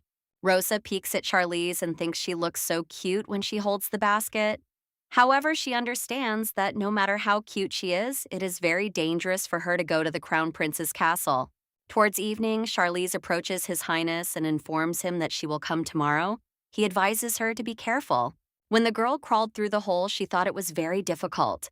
But suddenly she saw the empress in front of her and was very surprised because she did not understand how she got there. The lady asked her to be quiet and follow her silently. However, at this moment, the girl does not understand what to do because it seems that the empress is disappointed in her. The girl reflects on the fact that this was done to protect the empress, but she cannot even explain her motives to her. Suddenly, the girl hears the prince calling her and asking if Her Majesty the Empress is outside. Rosa stands by the wall and asks if he is the crown prince. Then she says that she thinks this is the first time they have spoken. Diamant replies that he is. At that moment, he thinks that the Empress will punish Charlie. The prince addresses Her Highness and says that he knows she feels uncomfortable talking to him. However, he wants to talk to her at least this way. Then the guy asks not to punish Charlize. He explains that she said she was forbidden to come here countless times. Diamant informs her that he forced her to come here with threats. Hearing this, the girl objects and says that this is not the case at all. But at this moment, the prince tells her not to interfere. He then turns to Her Majesty and says that if she wants, they will never meet again. Hearing this, Charlize does not understand why he said that. The young gentleman asks the Empress to forgive Charlize. Rosa informs her that she will consider what His Highness the Crown Prince has said. Then she suggests that the girl leave. When they arrive at the castle, the Empress asks Charlize why she went to see the Crown Prince. The main character says that he looked unhappy. She says that she cannot compare his life to that of a mere maid. But she thought that their situations were similar, and so she asks her mistress for forgiveness. Rosa agrees with the girl and says that it was her mistake. She then says that no matter what the situation, no one dared to break the ban on visiting the Crown Prince. The Empress informs her that she has no choice but to punish her Charlie. The main character agrees with her and says that she will accept any punishment she chooses. At that moment, she thinks that the Empress hates her. The girl realizes that Rosa treated her so well and she disappointed her so much. However, if she names the reason, it will be even stranger. The Empress announces that her punishment is that Charlie will periodically visit the prince. Her Majesty says that she always thought the Emperor was too harsh on the Crown Prince. She asks if it would be wrong for her to treat him more kindly. At this moment, the main character thinks about what she's allowing and is very surprised by it. Rosa suggests that from now on, she should visit him freely without hiding. Then she asks the girl if that is okay. She says that no matter what anyone says, she has permission to do so. Surprised, Charlize asks if His Imperial Majesty will be angry. However, the Empress assures her that she will take care of it, and her little one should not pay attention to it. Rosa strokes the girl's head and tells her that she values her very much. At that moment, the girl thinks that she is the cause of this problem. Her Majesty says that this does not affect the decision she is making. As the Empress of this country and an adult, she says that he is the son of the Emperor who inherited the family name Karpal and that it is her duty to protect the Crown Prince. The main character understands that the Empress's words are meant to ease her conscience. However, this is not apparent as Rose is very concerned about Diamond. Her Majesty says that there is one more thing that Charlie should know, and that is that she needs to stop doubting herself. Rose lowers herself to the girl's level and tells her that she is the Empress's favorite maid and that she needs to be more confident. She then tells her that she underestimates herself and underestimates her care. Hearing this, the girl cries, and Rosa asks why she is crying. However, the girl thanks her and then says that she has let her down so much that she could be angry and asks her not to abandon her. The Empress turns to the girl and asks if she has been worried about this all along. She wipes away her tears and asks Charlize to look at her. She then says that she will never abandon her, so the girl should not worry. The Empress reassures the girl and says that everything is fine and then hugs her. At that moment, the girl feels the warmth of her heart and hands. The maid asks the Empress if she is all right. Rosa replies that she knew but assumes that the Emperor would not be particularly pleased with the news. However, Rosa does not understand how it was possible not to guess anything, judging by the expression on her face. The Empress announces that today she heard the voice of the Crown Prince for the first time. And this voice, which had not responded to her for 8 years, the child who had never received protection from anyone in his entire life, decided to protect Charlie. Rosa realizes that she has grown up and turned away from him. And besides, she is one of those who took his place. Hearing this, the maid suggests that her mistress should not speak like that anymore. When His Imperial Highness passed away, the 3-year-old prince was imprisoned, and his younger brother, the late Marquis of Maid, took his rightful place on the throne. The mistress realizes that her father, the Duke of Rochester, played a very active role in this whole process. Her father was loyal to the Emperor, but when he died, his successful brother ceased to show respect and devotion to the throne. However, the Dukes of Rochester are still one of the most influential aristocratic families, and the Emperor still needs their power. The Empress says that she will take care of the prince in any case. After all, there is no one left but her who could restore the ties between the throne and the House of Rochester. Rose says that His Imperial Highness will never harm her. At this time, the prince sitting in his castle wonders if everything will be all right with Charlize. Then Diamant looks at the food he has left. At that moment, he remembers the girl who offered him a seat and the delicacies she brought him. Suddenly, he hears the girl's voice and thinks it might be Carly's. Then he wonders if he imagined it and thinks that something is wrong with him. After all, he always thought he would be alone for the rest of his life. Walking through the castle, the guy remembers that Charlie almost fell down the stairs and hurt herself. Diamant reflects on how there are now many places in the castle where they had dinner together and talked for hours. And he realizes that wherever he goes, he sees ghosts of the past, Charlize. The prince comes to the wall where there was a hole that the girl used to climb through. He says that he doesn't want her to suffer because of him. And at this moment, he doesn't want her to forget him. His Majesty reflects on the fact that he does not want to return to this loneliness. But suddenly the prince hears Charlize calling him. And when he sees her, he is surprised. At that moment, he thinks that now he will also see mirages. The girl tells him that he is not imagining things and reassures him of this. Then she asks His Highness if he is not happy to see her. Charlize says that she missed him, and the prince asks if it is really her. And the girl replies that it is true. Diamond approaches the girl, takes her hands, and asks if this is a dream. At that moment, he thinks that she is the girl who gave him warmth for the first time in his life, and she has come to him again. Sitting under a tree, the girl asks His Highness if he slept at all that night. She says that he has dark circles under his eyes and his lips are chapped. Charlize is worried that the prince might be ill and asks him about it. However, the young man assures her that this is not the case. Then he turns to the girl and says that none of this matters. Diamant insists that the most important thing is that she is safe. Then he asks if she snuck in here. Charlize explains that the Empress personally ordered her to visit him. Hearing this, the prince is surprised. The girl explains that at first she looked at her angrily, but then it turned out that she was wrong. And the little lady says that in any case, everything is fine now. The prince says that if Her Majesty the Empress said so, then so be it. Diamant looked at the girl and said that her eyes were swollen. At that moment, she thought that he was lying to her because nothing was swollen. The guy says that she looks just like an owl and calls her a crying owl. Hearing this, the girl cries out and asks His Highness why he is being so rude. She then says that she thought he would at least be a little concerned, but instead he is laughing at her. At that moment, the prince began to laugh, and the girl asked why he was crying. Then she smiled too and said, "Who would have thought that she cries? After all, he himself is an ugly sparrow." The prince assures her that he wasn't crying. The girl calms him down and says she believes him. However, he assures the lady that if she continues to tease him, he will get angry. Diamant says that he is so glad that they were able to meet again.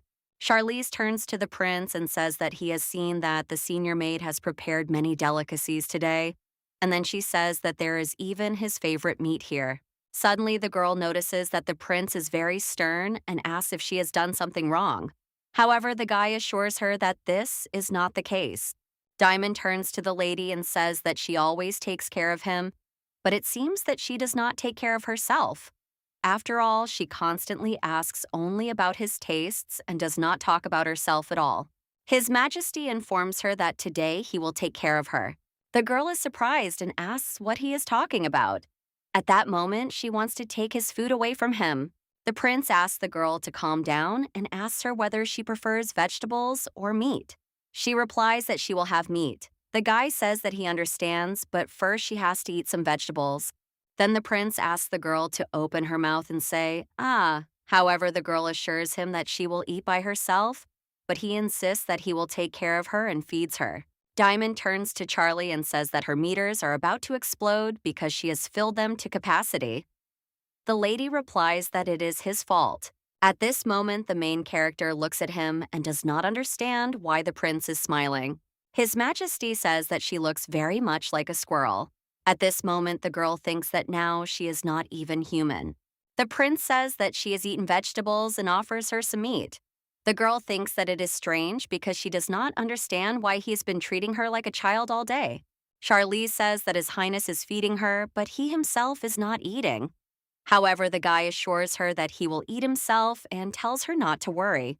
At this point, the girl thinks that even though he says so, considering the fact that she is his servant, it is very awkward.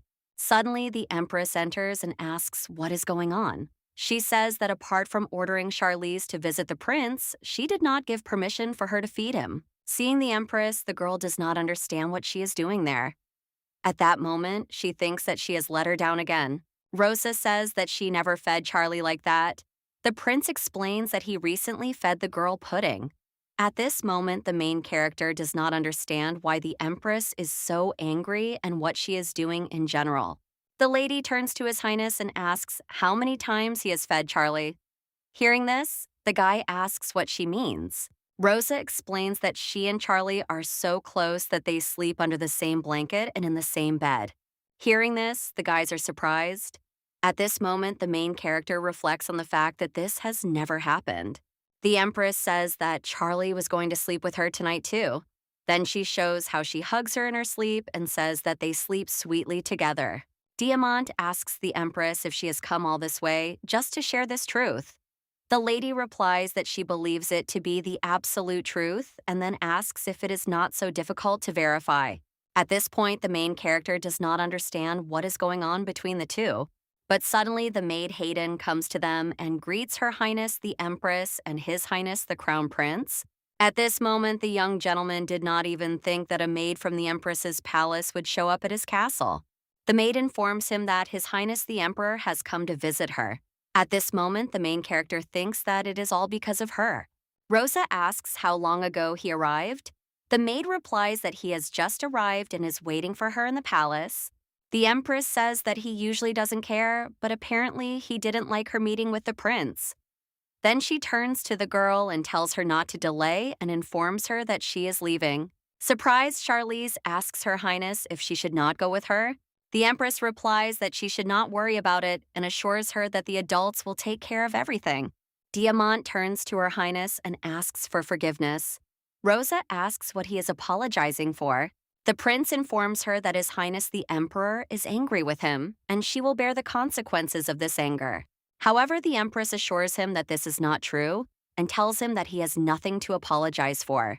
She then informs him that she is the Empress and that it is her duty to take care of them.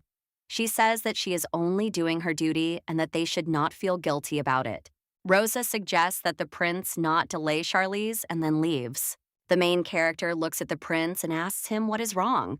He replies that he thinks he knows why she likes the Empress. At that moment, the girl thinks that she is glad to know that the Empress treats the prince well, but the Emperor has come to visit and she wonders if everything will be all right. The Emperor says that the tea is wonderful and asks the lady if she agrees. Rose addresses His Highness and says that he must be very busy with official matters, but still says she is glad to see him. Maud says that no matter how busy he is her fiancé and therefore obliged to visit her. She then adds that this is not all and tells him that she has heard an interesting rumor. The Emperor asks the lady if she has found an extremely interesting occupation for herself and asks if this is the case. He then states that he is referring to her visits to the Crown Prince, formerly Marquis Maud, now Emperor Vincent de Vincennes, the man who sees Lady Eloise as nothing more than a link to the Rochesters clinging only to imperial power. The Emperor says that he does not want to interfere in the Empress's affairs and says that there are rumors going around. At that moment, Rosa thought that he must not know that the reason for her patronage of the Crown Prince was Charlie. And then she says that it is all for the sake of His Majesty, the Emperor. The lady with red hair understands that everything can change if the Emperor thinks his power is in danger. Her Majesty says that His Majesty, the Emperor, does not care about the Crown Prince. The Emperor asks if that is why she decided to reprimand him.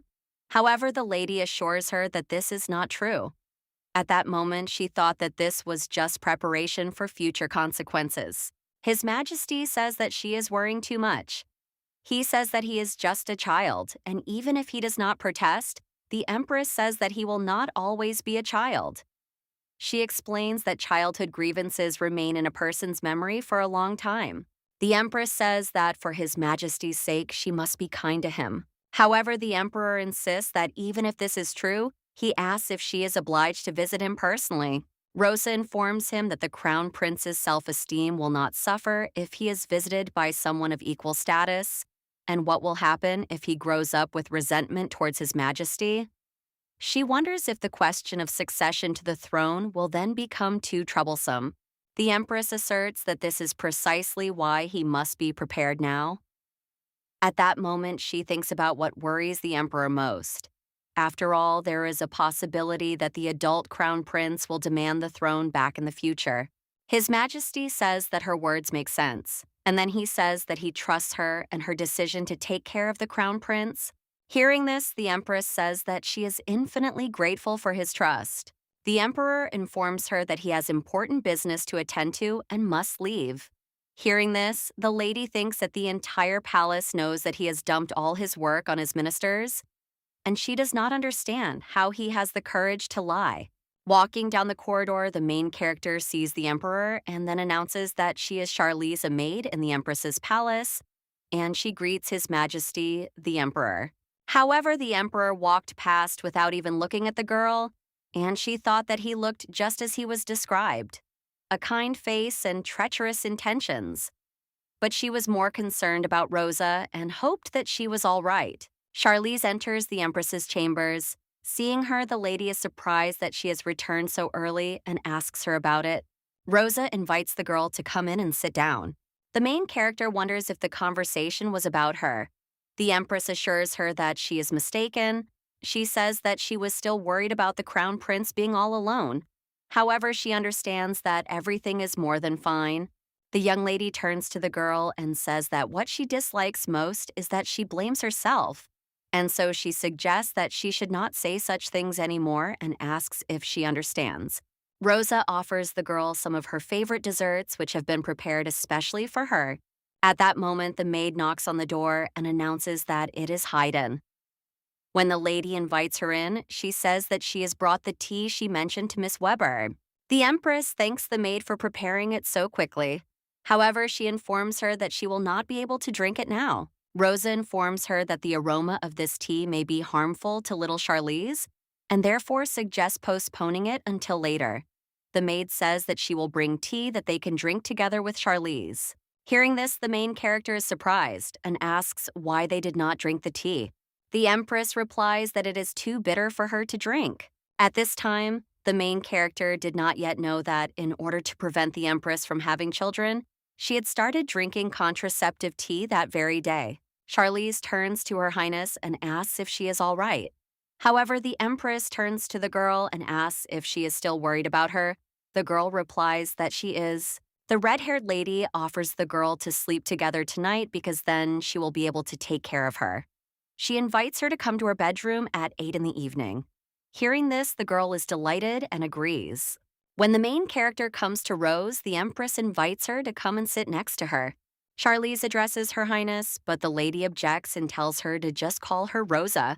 At that moment, the girl thought about how there was a time when she called her little sister Rosa, and it seems strange to her to address the Empress as sister. The red-haired lady says that she just wants her to call her sister Rosa. Hearing this, the girl agrees with her. At that moment, the main character thought that she had no choice, and that was because she was already crazy about her face. Charlize addresses Sister Rose, who is the Empress, and says that she is just a maid. She does not understand how the Empress and the maid will sleep in the same bed. The lady with red hair asks Charlize if manners are more important to her than she is. She says that if she weren't there today, she wouldn't be able to sleep. The Empress says that she doesn't get to sleep every night and suggests that they sleep together. Hearing this, the main character thinks that she may be punished for violating etiquette. But her sister Rosa is so sweet that she cannot refuse her. Charlize says that His Highness the Emperor came to her palace and then asks if they should sleep together. Rosa replies that they live in different castles anyway. Sleeping in the same bed only brings new inconveniences. And she doesn't understand what the point of this guy is. At that moment, the girl remembered the memories described by the Empress in the book about how she loved the Emperor more than anyone else in the world. However, the Emperor saw her only as a mechanism of power, and his gaze was never directed at the Empress. The more time the Emperor spent with other girls, the faster the Empress's pure and tender love changed. And then it turned into greed and jealousy to the point that she was ready to kill anyone who came near the Emperor. The girl remembers that this is exactly what was said in the book, and now she understands that the difference between the book and reality is simply enormous. Rose strokes the girl's face and says that she likes her much more than the emperor. Then she asks what her task is for today. Charlize replies that she has to take care of her highness, but immediately corrects herself and says that she means her sister Rosa. The lady with red hair says that she is right and asks if she knows that she has trouble sleeping. The girl says that she heard that she used to drink medicinal tea before bed. The empress says that she still drinks it, but thinks that thanks to her, she will sleep well tonight. She then says that Charlie will sleep with her and that will help her sleep very well. At this moment, the main character thinks about how persuasive she is. She realizes that this is probably how it will be from now on. Then she looks at the lady and wonders how she can be so beautiful. Rosa covers the girl with a blanket and says that she doesn't think she'll sleep well tonight. And maybe she's worrying for nothing, but she won't be able to sleep. Charlize turns to Rosa and insists that if there is something she needs to do, she should tell her. However, the Empress objects and says that this time she will take care of her. Hearing this, the girl is very surprised. Rosa says that when sleep is not coming, you can drink a mug of warm milk, and she knows that she likes sweets, so she will tell them to add a spoonful of honey. Charlize turns to her sister and says that she is always so grateful to her. And the lady replies that she is also grateful to her for everything. And at that moment, she thought that if she weren't there, she would be insanely lonely in this huge castle. The next day, the main character reflects on how hot this summer is. She sees that the crown prince's palace is so clean and beautiful. After the empress announced her desire to personally take care of the heir, the crown prince's palace began to resemble a place where people actually live. However, the main character does not understand why the prince is not visible since he would usually meet her. The girl entered the castle, but she did not meet the prince and then began to look for him. When she searched everywhere, she thought that there was one place left where he could be. Charlize understands that she cannot enter the crown prince's bedroom without permission. But because Diamanda is nowhere to be found, there is nothing she can do. She has only one place left where she has not yet looked for him. The girl knocks on the door to the prince's room and says she has come. At that moment, she thinks it is rude, but she understands that there is no other way. Then she announces that she is coming in. The main character goes to His Majesty's bed and calls him, but hears no response. Suddenly, Diamond gets out of bed and points his sword at the girl. Then he asks who she is. The main character replies that she is Charlie. Seeing her, the prince asks if he has hurt her, then apologizes and says that he did not recognize her.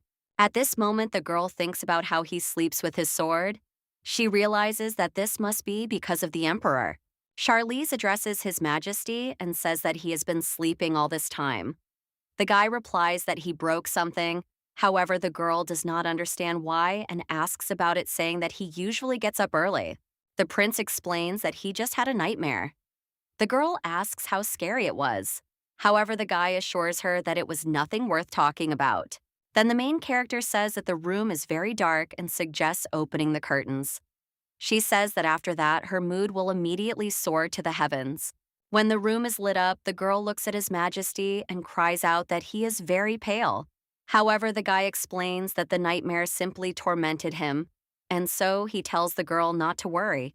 Hearing this, Charlize cries out and asks how she cannot worry about him. The guy thanks her for her concern, but assures her that he is really fine. The main character looks at him and thinks that this is not true. Then she says that, in that case, His Highness should go have lunch. The prince replies that he is not hungry. However, the girl assures him that he definitely needs to eat.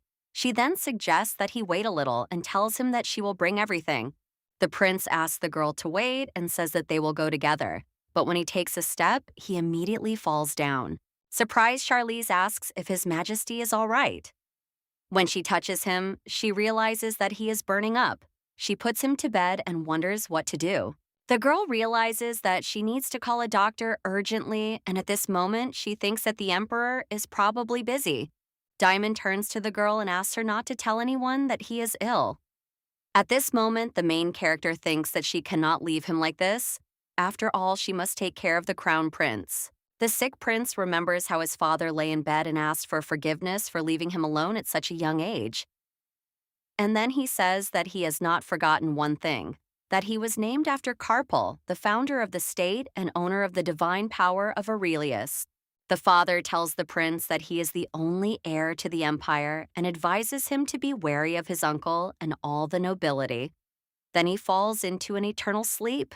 At that moment, the grandmother tried to take her son away from his father, but suddenly the uncle entered the room.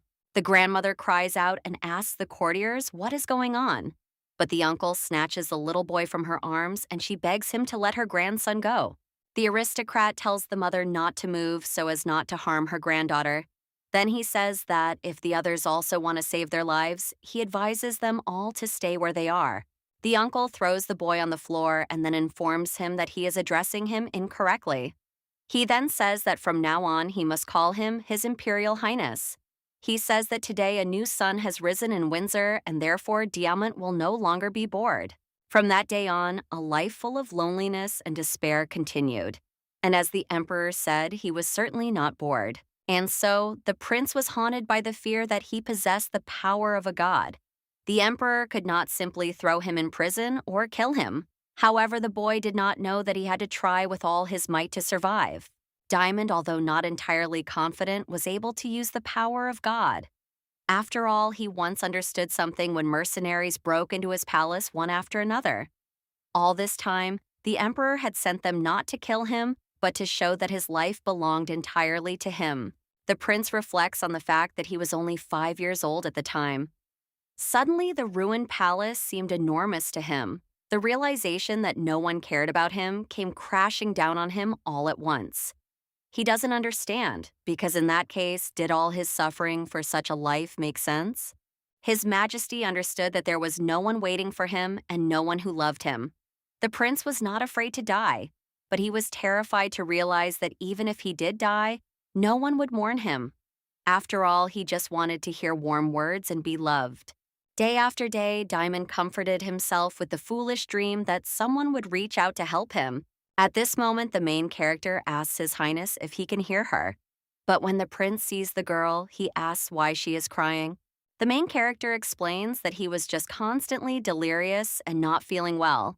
The prince asks the girl if she's crying for him, and she replies that of course she is. At that moment, he thought about how she was always on his side. The girl says that she was so afraid that this time he would not wake up. And at that moment, the prince thought that Charlie was the one who really cared about him. Charlie takes the prince by the hand and urges him to get well soon. The prince looks at the girl and says that she has such a funny expression on her face. But when she hears this, the girl cries out and he explains that he is joking. At that moment, the main character thought that since he was joking and smiling, it meant that he was really feeling better.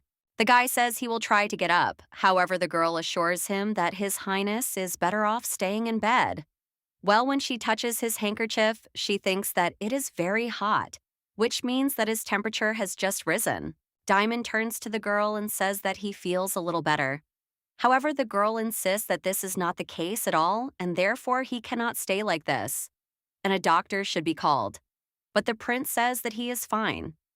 And then he reminds her that he told her to keep his illness a secret. However, the main character insists that he needs treatment if he feels so bad.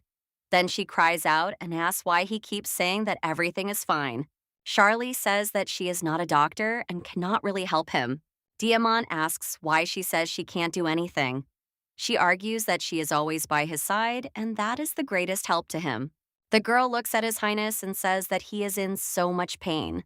So maybe he can tell her what is causing it. The prince says that it is strange, but what he is suffering from is called God's fever. And because of this, the body weakens to such an extent that the soul suffers. He says that the power of the god Aurelius is a power that the human body cannot bear. And then he says that no one must be told about this. The young gentleman explains that this is why he has been getting sick from time to time for about 3 years. However, he does not understand why it happens so often, he tells her. Hearing this, the girl asks if she had come earlier, she could have helped him recover faster. However, he assures her that it is not her fault. At that moment, Charlie thought that it was her fault. And if only she had known about the prince's condition earlier, this would not have happened. The main character turns to His Highness and asks if she can tell the Empress about his illness. Charlize reflects on what she knows and what Diamond is worried about.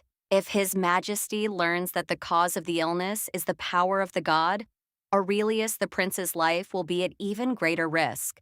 Charlize turns to the prince and assures him that Her Majesty can be trusted. And if he is so worried, she can say that it is just a cold. At that moment, the young gentleman thinks that because of her, he also wants to trust the Empress. He then agrees with her and says that he will do so. The main character says that she will report to Her Majesty and return immediately. She asks the prince to wait a little and says that she will be back soon. She also wishes him a good rest. Diamond.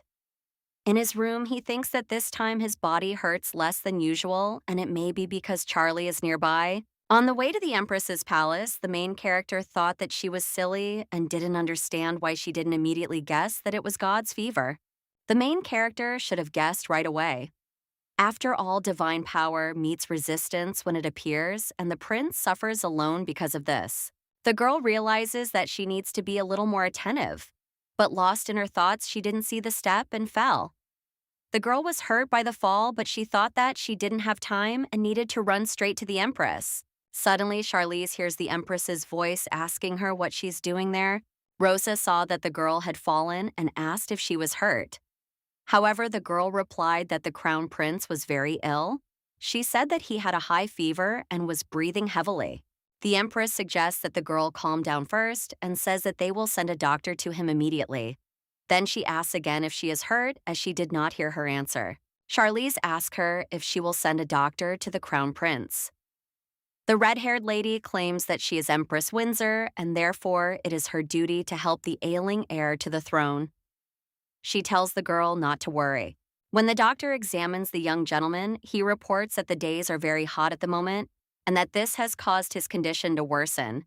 He then says that he has prescribed him some medicine and suggests that he get better. The main character thanks the doctor and he advises her not to worry.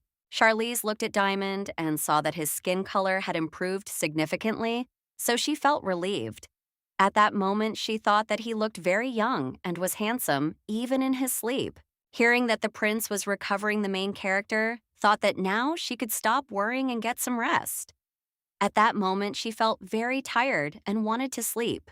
The girl lay down next to the prince and thought that she shouldn't sleep, but she was so tired that she fell asleep in a minute. After a while, Diamond woke up and didn't know how long he had been asleep. Then he looked at his hands and thought that his body hardly hurt at all. That meant enough time had passed. But when the prince saw the girl next to him, he thought that she was back with him again. The young gentleman touched the girl's hair and thought that she was much younger than him. Then he apologized to her for constantly making her suffer. At that moment, the girl felt his hand and woke up. She then turned to His Highness and asked him if he was awake and how he was feeling. The young gentleman replied that thanks to her, he was feeling much better, and so he thanked the girl. Then he asked if she had been very worried. Charlize says that, of course, she was. After all, he had been ill for a long time and then asks how much he thinks she was worried. The girl says that she must protect His Highness and rest until he gets better and that she absolutely cannot do otherwise. Diamond looks at the girl and then says that she has saliva in the corner of her mouth. He hears her ask if he is serious, but the prince replies that he is joking.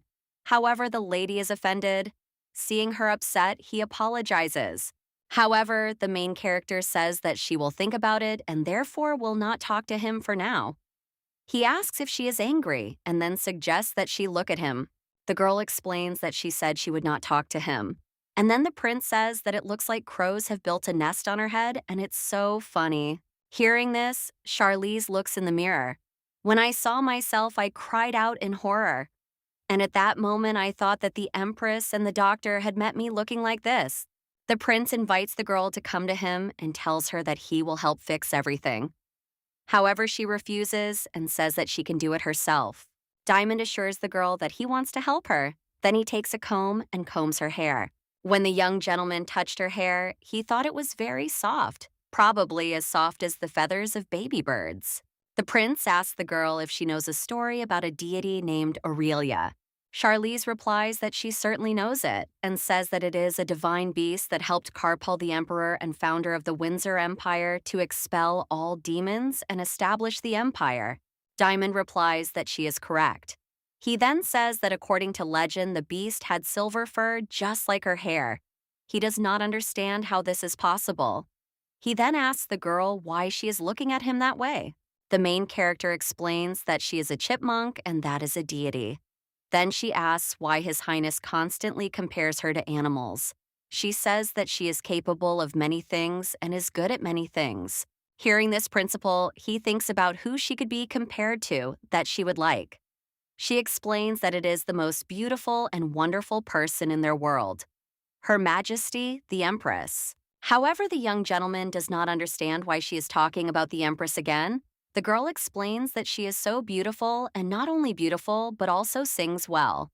And besides, she is the kindest person in the whole world. The prince thinks that Charlie truly loves the Empress. And even when she spends time with him, she still thinks about Her Majesty. And he realizes that he is too young for her. The girl asks the prince if he has ever braided her hair. Then she says that she will do it herself. However, he assures her that he wants to try it himself. Charlize claims that if he braids her hair now, she won't be able to untangle it even in old age. Hearing this, the prince asks if she can braid it herself. The girl replies that she always does, as she has been working as a maid for almost 5 years. Diamond offers the girl a ribbon to tie her hair in a braid.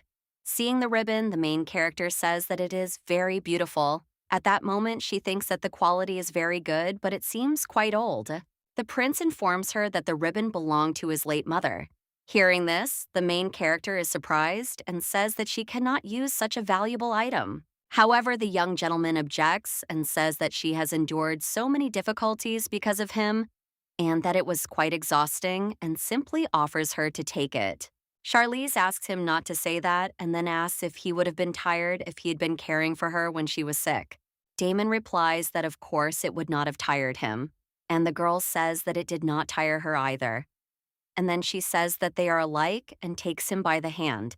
Charlize braids the ribbon into a pigtail and says that His Highness is a very important person to her, as important as this ribbon is to him. And so she suggests that he should not even dare to think that she is somehow tired because of him. When the girl has braided the ribbon, she asks the prince if he likes it. The guy replies that it is beautiful and says that it suits her. The main character looks at the prince and says that this time she will forgive him because he is sick. Then she asks him what he wants to eat when he gets better. The prince thinks for a moment and says that he really liked the milk pudding she brought him. Hearing this, the girl says that it's just a snack and insists that he needs something else. Suddenly, they hear a knock at the door, and the prince asks who it is. The Empress replies that it is her, then opens the door and enters. When Charlie saw the lady, she immediately ran up to her and they hugged. The red-haired lady says that she missed her very much, and the girl also says that she missed her. At that moment, Diamond looked at them and couldn't understand why Charlize liked this Empress so much. Rosa touched the girl's hair and asked what kind of pretty ribbon she was wearing in her hair. The main character replied that His Highness the Crown Prince had given it to her. The Empress says that the Crown Prince is still a man and doesn't care about such details. Then she says that she can find a prettier ribbon for her. Charlize turns to Her Highness and explains that this ribbon belonged to the Crown Prince's mother. However, Rosa suggests that the girl let her finish. She says that the Crown Prince may not pay attention to details, but the ribbon is indeed very cute and beautiful. Hearing this, the main character is very happy. But suddenly Charlize remembers that the prince has not eaten anything today and says that she will bring him some soup. She says that the Empress said that it is especially for him, so she will bring it right away. The prince says it's not worth it, but the girl ignores his words. And at that moment, he thinks about how she can run away so quickly. He reflects on the fact that he should thank the Empress, but at the same time feels awkward. After all, he doesn't understand how to even start a conversation with her. The Empress addresses the prince and tells him not to worry too much. She says that she did not come here to harm him. She explains that she was worried about him and felt responsible. Rose says that she mentioned that caring for and protecting the Crown Prince is the Empress's duty. The young man replies that he remembers. The lady says that she is here to fulfill her duties, and besides, Charlie spends so much time caring for him, so she thought she should help. Diamond looked at the lady with red hair and thought she seemed annoyed, or maybe it was just his imagination. However, he agreed with her that Charlie really did always take such good care of him. The Empress addressed His Highness and said that she could see he was in a good mood. She also wanted to thank him for spending time with Charlize. The red-haired lady explains that she was worried that she would have to grow up too quickly because she had no friends her own age. And when she spends time with him, she really looks like a child. She then says that he cares so much for the girl. Rosa says that this girl is her only joy. At that moment, the young gentleman thinks that he has already caused trouble for this bright person who cares about Charlie. He realizes that if he weren't there, everyone would live peacefully and happily, not resisting the emperor's will. The prince reflects on the fact that he owes his ingratitude first and foremost to the empress. Then he turns to Her Majesty and asks for forgiveness. He says that he is well aware that she cannot like him. Hearing this, Rosa asks what he is talking about. The prince says that he also realizes that the current emperor is so concerned about his weak legitimacy. However, in the event of his death, the question of succession to the throne will become even more acute. And that is why, because of the impossibility of killing him, such an oppressive feeling arises. Diamond explains that it is only natural that she has come to take care of him, the thorn in the emperor's side. At this moment, the empress realizes that the prince is not behaving like a child at all, but is thinking, and in this he is strangely similar to Charlize. And she realizes that she may be in the same vulnerable position. The crown prince addresses Her Majesty and says that he feels awkward asking her this, but the empress reassures him not to worry about it and says, the young gentleman says that the day will come when he will be strong enough to protect his loved ones. At this point, the empress asks who he wants to protect. The prince replies that it is those who in the most difficult moments. At this moment, he remembers the girl Charlie and talks about the one who reached out to him. The empress turns to His Highness and tells him that he may have misunderstood something. She then explains that she did not expect the title of empress from the very beginning and therefore has no ill feelings towards him. Rosa addresses the prince and informs him that she wanted to hear words of gratitude from him rather than apologies. She then looks at him and says that he looks better now than before. Diamond thanks the lady and she says, "You're welcome." At this moment, Charlize announces that she has arrived. Seeing her, the empress asks if she brought the hot dish herself. The main character says that everything is fine, that she is used to it, and therefore suggests that she not worry. At this moment, Diamond thinks that what Charlize said is true, that the empress is a very good person. When the prince goes out for a walk, he says that he is surprised because he usually feels bad for 2 weeks, but here he has recovered in 3 days. And so it seems strange to him. Charlize says that it's good that he got better so quickly. The guy agrees with her and says that she's right. The main character suggests that he should not spend so much time thinking about his illness. Then she says that it is time for her to leave and that she will return in the evening. When the girl arrives at the castle, she immediately goes to the empress's room and asks if she was looking for her. Rosa invites the girl in and tells her that she has something for her. Hearing this, the girl is surprised. The empress shows her a soft toy and says that it is a chick. Seeing it, the girl is very happy, takes it in her arms and says that it is so cute. The red-haired lady smiles and asks if she likes the gift. The girl replies that she likes it very, very much. At that moment, she thinks that it is a gift from the empress, so it doesn't matter if it's a chicken or a chick. Rosa asked if this was true and then asked if she liked it more than the gift from the crown prince. At that moment, the main character did not know what to do because she liked both of them. But suddenly, the girl sees the empress's hands and then, crying out, asks what happened to her fingers. She sees that they are covered in scars. Her Majesty tells the girl not to worry and says that it's nothing serious that she hurt herself while sewing. At that moment, Charlize realized that the empress had sewn this chicken for her herself, and the lady with red hair says that she tried to make it to her liking. However, the girl does not understand and asks why she had to hurt herself so much.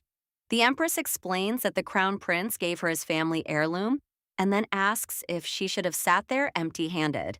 Rosa says that she should have put all her love into the gift and asks if that is true. She then claims that this toy is very useful because she can sleep with it in her arms, and if she gets angry, she can beat it properly. At this moment, the main character looks at the toy and thinks that the empress herself sewed this gift. She then says that she likes it very much and that it is the best, and then hugs the empress. However, the red-haired lady objects and says that the only best thing here is Charlize. At that moment, the girl thought about how much she loved the Empress. In the evening, as promised, the girl ran to the prince, but she also brought her new toy with her. Seeing it, the prince asks why she is so early. However, the girl shows him her toy chicken and asks if he likes it. Diamond looks at the toy and says that it doesn't really look like a chick. However, the girl objects and says that it looks very similar because the Empress herself sewed it for her. Hearing this, the prince is surprised, and Charlize says that it is the first time she has received such a gift. Hearing this, the prince asks about the ribbon he gave her. At this moment, the main character realizes that the prince's gift and the Empress's gift were made almost simultaneously. And so, in order not to offend either of them, she took off the ribbon and tied a toy. Then she showed it to the prince and asked if it was cute. Diamond claims that he gave her the ribbon. However, the girl argues that if you combine two good things, you get something even better. She then asks if he knows about this. The next day, the main character turns to the maid Hayden and says that she is going to change the curtains and bed linen for summer ones. Then she asks if she can get the documents for this to submit to the Imperial Palace administration. The maid asks if she has already changed everything. The girl replies that the Crown Prince's palace remains. Hearing this, Hayden says that she is very good and therefore she will prepare all the documents. At the same time, she suggests that the girl go to the laundry and take the Crown Prince's winter curtains and bed linen there. Then the Empress's maid offers the girl a piece of candy. The main character thanks her and says she will be back soon. Charlize realizes that everyone cares about her, and therefore she must try even harder.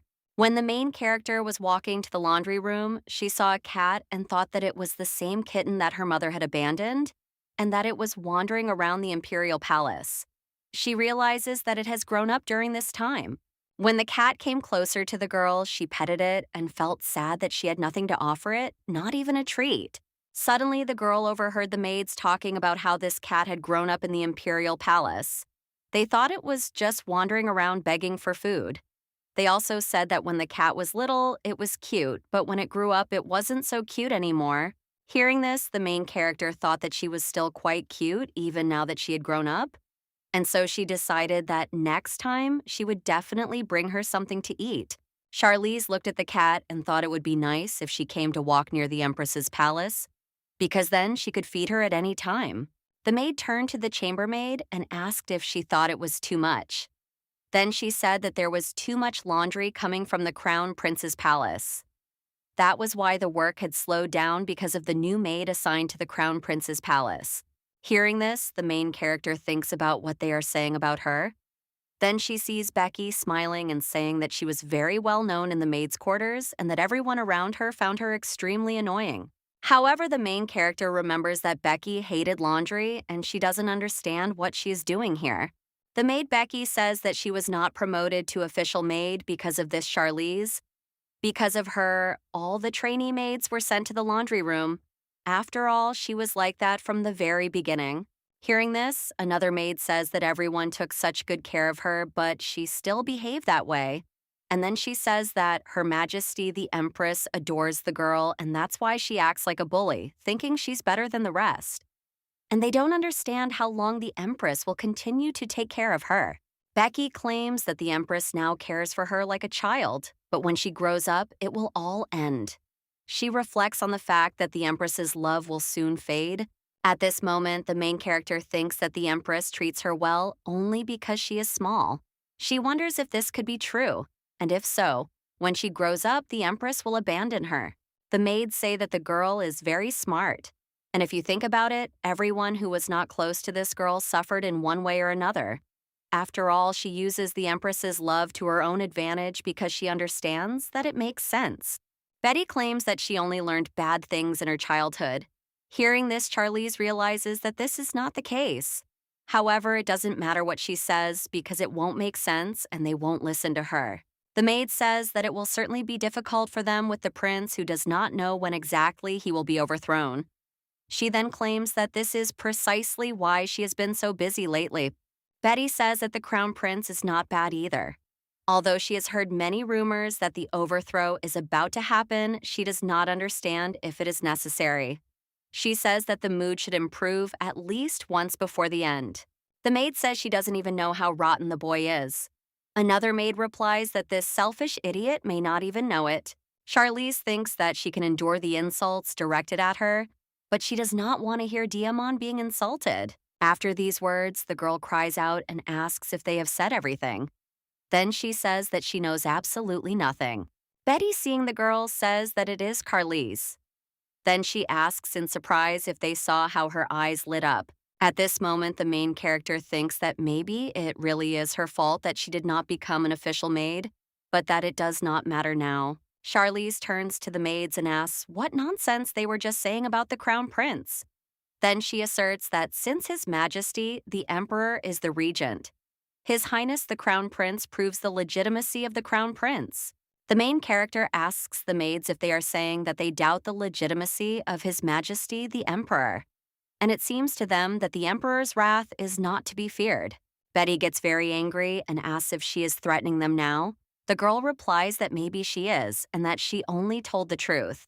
Then she says that if her words sound like a threat, she asks if they have anything to be ashamed of. An angry Betty yells at the girl to shut her mouth, then raises her hand to hit her. At that moment, the main character closes her eyes so she doesn't have to see it. But suddenly, a voice is heard saying that he has been watching for a long time, but sees no end to it. And then the man asserts that not only are they talking about their superiors, but they have also gone so far as to insult the imperial family. Betty cries out that it hurts and asks him to let go. The man says that if she asks him to, he will let go of her hand and she falls to the ground. At this moment, the maid does not understand how the aristocrat ended up here and asks about it.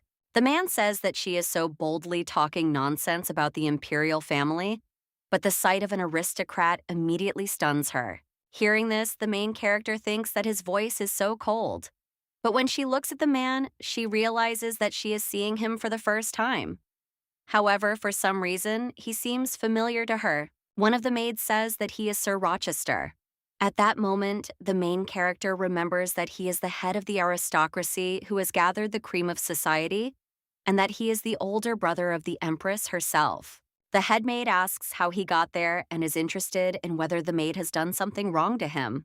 The aristocrat claims that this maid, along with others, laughed at His Highness the Crown Prince and Her Majesty the Empress. And that's not to mention the fact that this maid, who is not a formal servant, spoke to a representative of the aristocracy and tried to use force. Rochester claims that he cannot simply let this go, and so he will personally report this incident to Her Majesty, hoping for their understanding. Then the man turns to the girl and asks if she is a maid at Her Majesty's palace. When the girl replies that this is true, he suggests that she follow him. At this moment, the main character looks at Becky and thinks that she will never see the palace again. Following the aristocrat, Charlize addresses his lordship and thanks him for his help. However, the man says that he did not help her and that she is confused. Rochester explains that if the Empress's palace maid was humiliated by simple maids, it undermines both his and his sister's authority. Hearing this, the girl thought that the Empress's authority was undermined by her behavior. The aristocrat turns to the girl and asks if they will be able to reach the Empress's palace at her pace. Hearing this, the girl apologizes and then walks faster. But no matter how fast Charlize walked, she still couldn't keep up with the man because she understood that not everyone has such long legs and that it wasn't even her fault. When the Empress sees her brother, she asks him in surprise what brought him there. Rochester smiled and said that they hadn't seen each other in a long time. At that moment, the main character thought that she didn't even know he could smile so brightly. Her brother explained that he had just come to see her and hoped he hadn't distracted Her Majesty from the council meeting. Rose replies that it's just her usual work.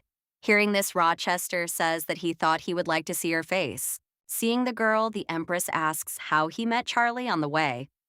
Hearing this, the brother looks at the girl and thinks that now he understands what is going on. At this time, the main character does not understand why he is staring at her all the time.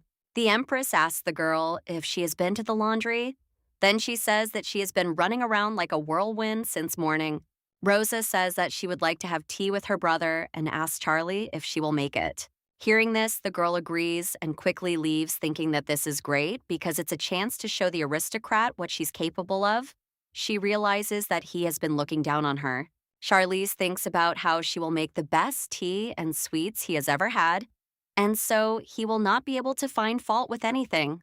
The girl gathered everything on a trolley, and then coming to the office door, she heard a conversation about her. The main character stood at the door and listened to Rochester say that Charlize's timing in caring for the little maid was very fortunate. Moreover, with her help, caring for the crown prince has become much easier. And he asks if this is not the case. The aristocrat says that he thinks the problem is that she loves this little maid too much. Then he says that if he is wrong, she should convince him that this is not the case. Rochester says that he certainly understands that she is sweet and truly a very sweet child, but he simply does not want to see her neglect herself because of her. And she herself knows that His Highness the Crown Prince requires a lot of care and is so much trouble. The Empress replies that they have already dealt with that part, and even His Majesty has agreed. However, her brother insists that she is in a position where she must accept other people's opinions. Hearing this, the main character thinks that she is only a hindrance to the Empress because she is small and knows nothing. Rochester argues that people might think she has lost her mind because of this little maid. Hearing this, the main character thinks that she cannot mess up and she does not understand what to do. After these words, the aristocrat opens the door and they see Charlize Rochester says that no matter how young she is, it is time for her to know how to behave as the Empress's maid. Hearing this, Rose turns to her brother. However, he does not understand what is wrong and says that she cannot refute anything he has said. Then he turns to the girl and suggests that she ignore what he is saying. At this moment, Charlotte thinks that the Empress's brother's words are true. The lady with red hair thanks the girl for bringing tea and sweets and then suggests that she leave the cart and go rest. When the girl leaves the room, she thinks about how the Empress told her not to pay attention, but she can't help it. Even if she doesn't want to think about it, the thoughts keep popping into her head. Charlize remembers the maid's words that she said that now the girl seems to the Empress to be a sweetheart. But she doesn't understand if the Empress will always cherish her like this. The main character reflects on how she wants to always be close to the Empress, even when she is no longer a child. Suddenly, the girl hears the maid calling her and asking what happened. Then she says that she has been calling her, but she has not answered. Charlize replies that she was worried about whether she needed to clean anything else. Then she says that she will run because cleaning awaits. The maid asks if she has nothing else to do. The girl replies that cleaning is the main task of a maid. The main character thinks that if the Empress's love is just a momentary sympathy, then even after that sympathy disappears, she still wants to be with her. And if so, she must try even harder. The maid turns to Charlie and says that she has noticed that when she is very nervous, she immediately starts cleaning. And then she says that she shouldn't strain herself so much, even if she is nervous because she is just a child. The main character replies that someday she will also become an adult, and that is why she is preparing for it. Seeing the Empress, the girl informs her that she needs to go to the palace to see the crown prince. However, the maid does not understand why. Suddenly, the girl runs away. At that moment, the main character thought that even though it seemed like she was avoiding the Empress, she just couldn't look her in the face right now. And someday when she grows up and becomes an adult, she will be able to earn the Empress's trust, not just being a cute little girl. At that moment, the maid greeted Her Majesty the Empress, and the lady asks where Charlie has just run off to.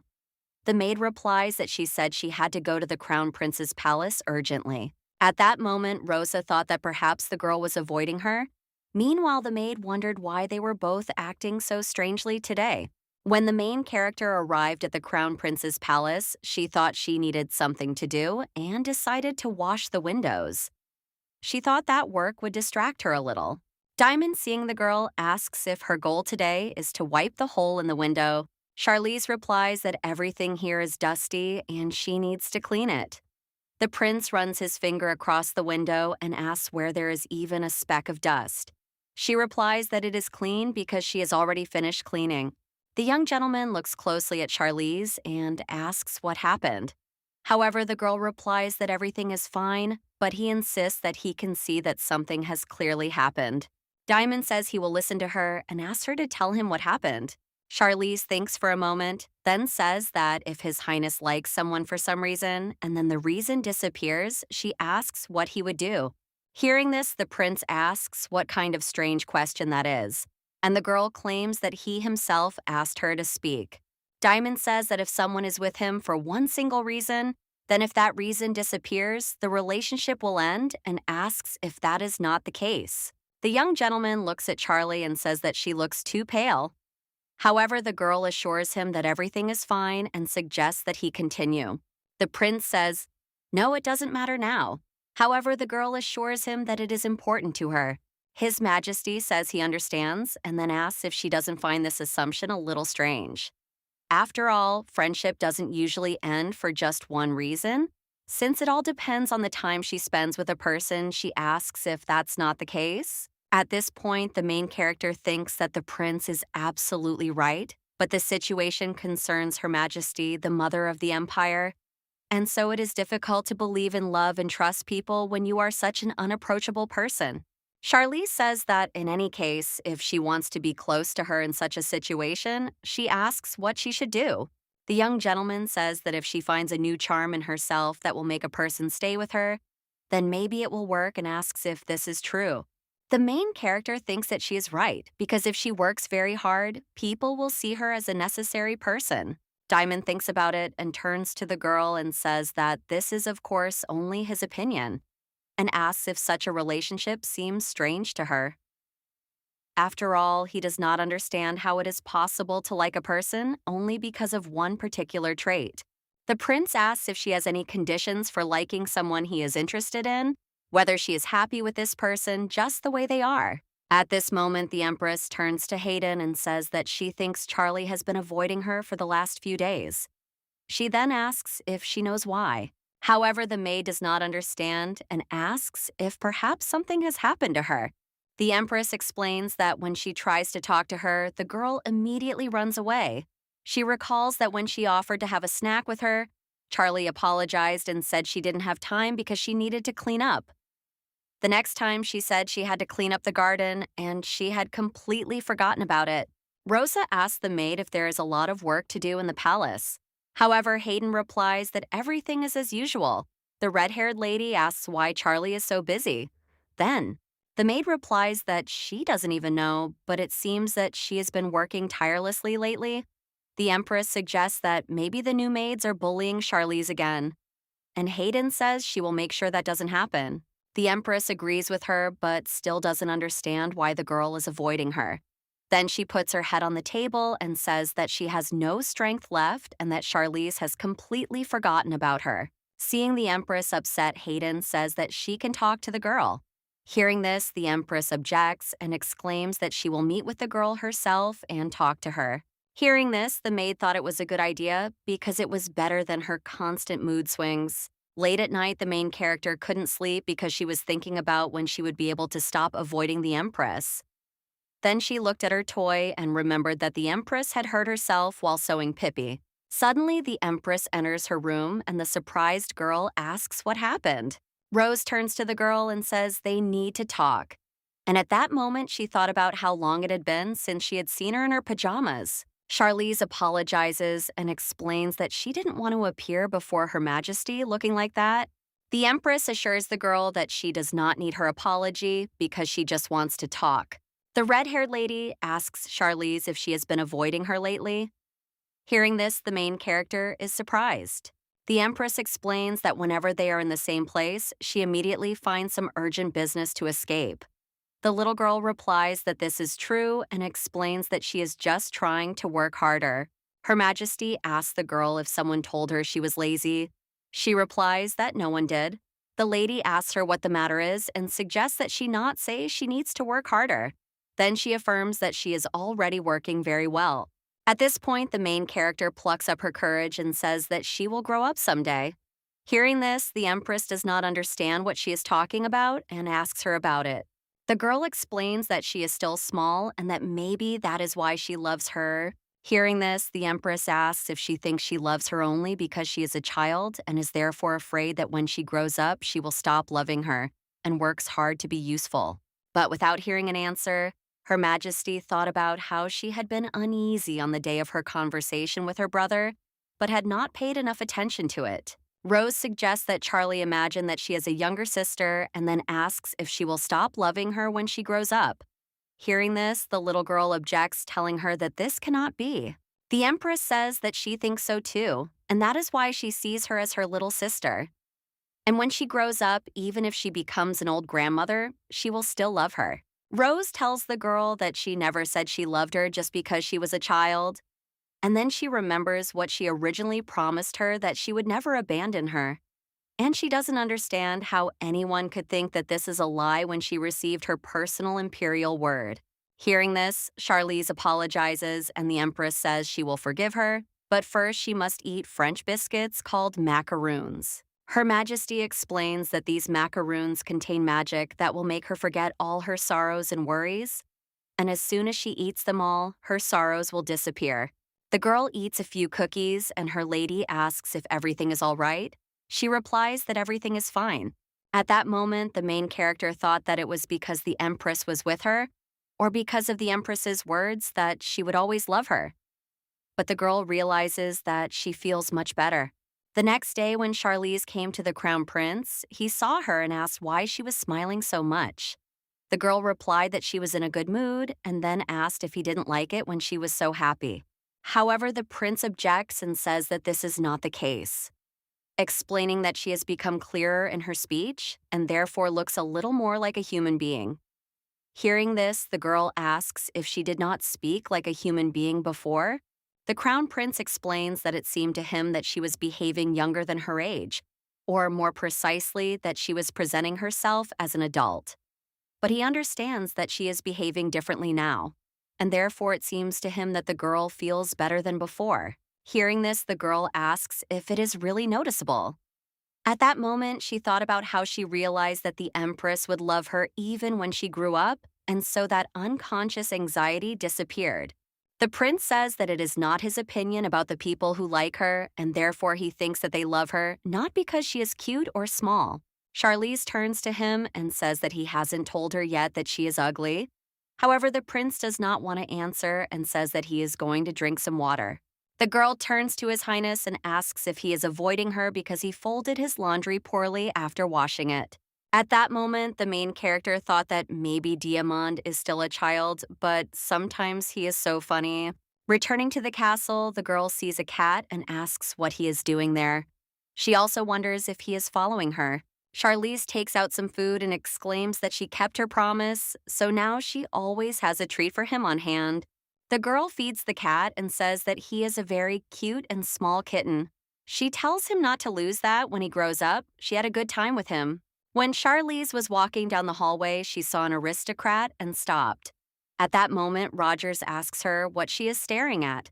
The girl replies that she is not staring at anything and wonders when the Empress will arrive. Sitting with Rochester in the room, the girl thought about how just a few days ago she was frantically looking for something to occupy herself with, and now she feels so calm and she doesn't understand why. She suggests that maybe it's because her obsession has passed. When the girl went out into the garden, she thought that all her work for the day was done, so she could take a little break. But suddenly the Marquis approaches her and says that she has come where she should not be and asks why she is shaking so much. The girl replies that she was just a little scared, and at that moment she thought about how the Duke himself had appeared here, so how could she not be scared? Rochester asks the girl where Her Majesty is. Charlize informs him that she said she would go to another palace to meet with the maids. She wants to see how things are going there. The girl asks if His Highness would like to wait in the reception room or if she can tell Her Majesty that he came. At that moment, she thinks about how she wants him to leave as soon as possible. Rochester says he will wait in the reception room and the lady invites him to go in. Walking together down the corridor, the gentleman remarks that she has begun to speak more clearly. At that moment, the girl thinks about how she has only recently completed her training. Rochester insists that he did not say this because he considers her to be special, but simply because she has started to speak more clearly, that's all. Hearing this, the main character thinks that it would have been better if he hadn't said anything at all. And she doesn't understand why he is behaving this way. Even if he still sees her as an incapable child, this time she will do everything perfectly, and thus force him to change his opinion of her. The gentleman turns to the girl and says that he is very generous, and therefore, even if she messes up again, he will not be disappointed and tells her not to worry. However, Charlize replies that this will definitely not happen. The main character pours tea, and the gentleman says that she looks just like a real maid. At that moment, the girl thinks that this is natural because she has spent more time at the academy than anyone else. She does not understand why the gentleman is so rude to her. Rochester asks the girl what she is staring at, and the little lady replies that she is not staring at anything. The aristocrat asks the girl if her feet hurt and then offers her a seat on the sofa. However, the little lady thanks him, then objects and asks how she, a maid, can sit on the same sofa as the Duke. Rochester asks the girl if she wants to get rid of him quietly. Then he suggests that if she stands there the whole time and Rosa notices, he will be in trouble when she returns. Then he offers the girl a cookie. Charlize says that she prepared these cookies for him, but the gentleman replies that he hates sweets. And then he says that he wanted to tell her something. Rochester says that last time he was very cruel to her. But at that moment, the Empress enters the room and addresses the girl, saying that she missed her. Rose hugs the girl and says that she has been thinking about her all day. At that moment, the brother thinks that it might be a good idea for the three of them to have tea together. The Empress asks the girl if her brother has hurt her feelings. The little lady objects and says that everything was very good. At that moment, she thinks that instead he has worn her down emotionally.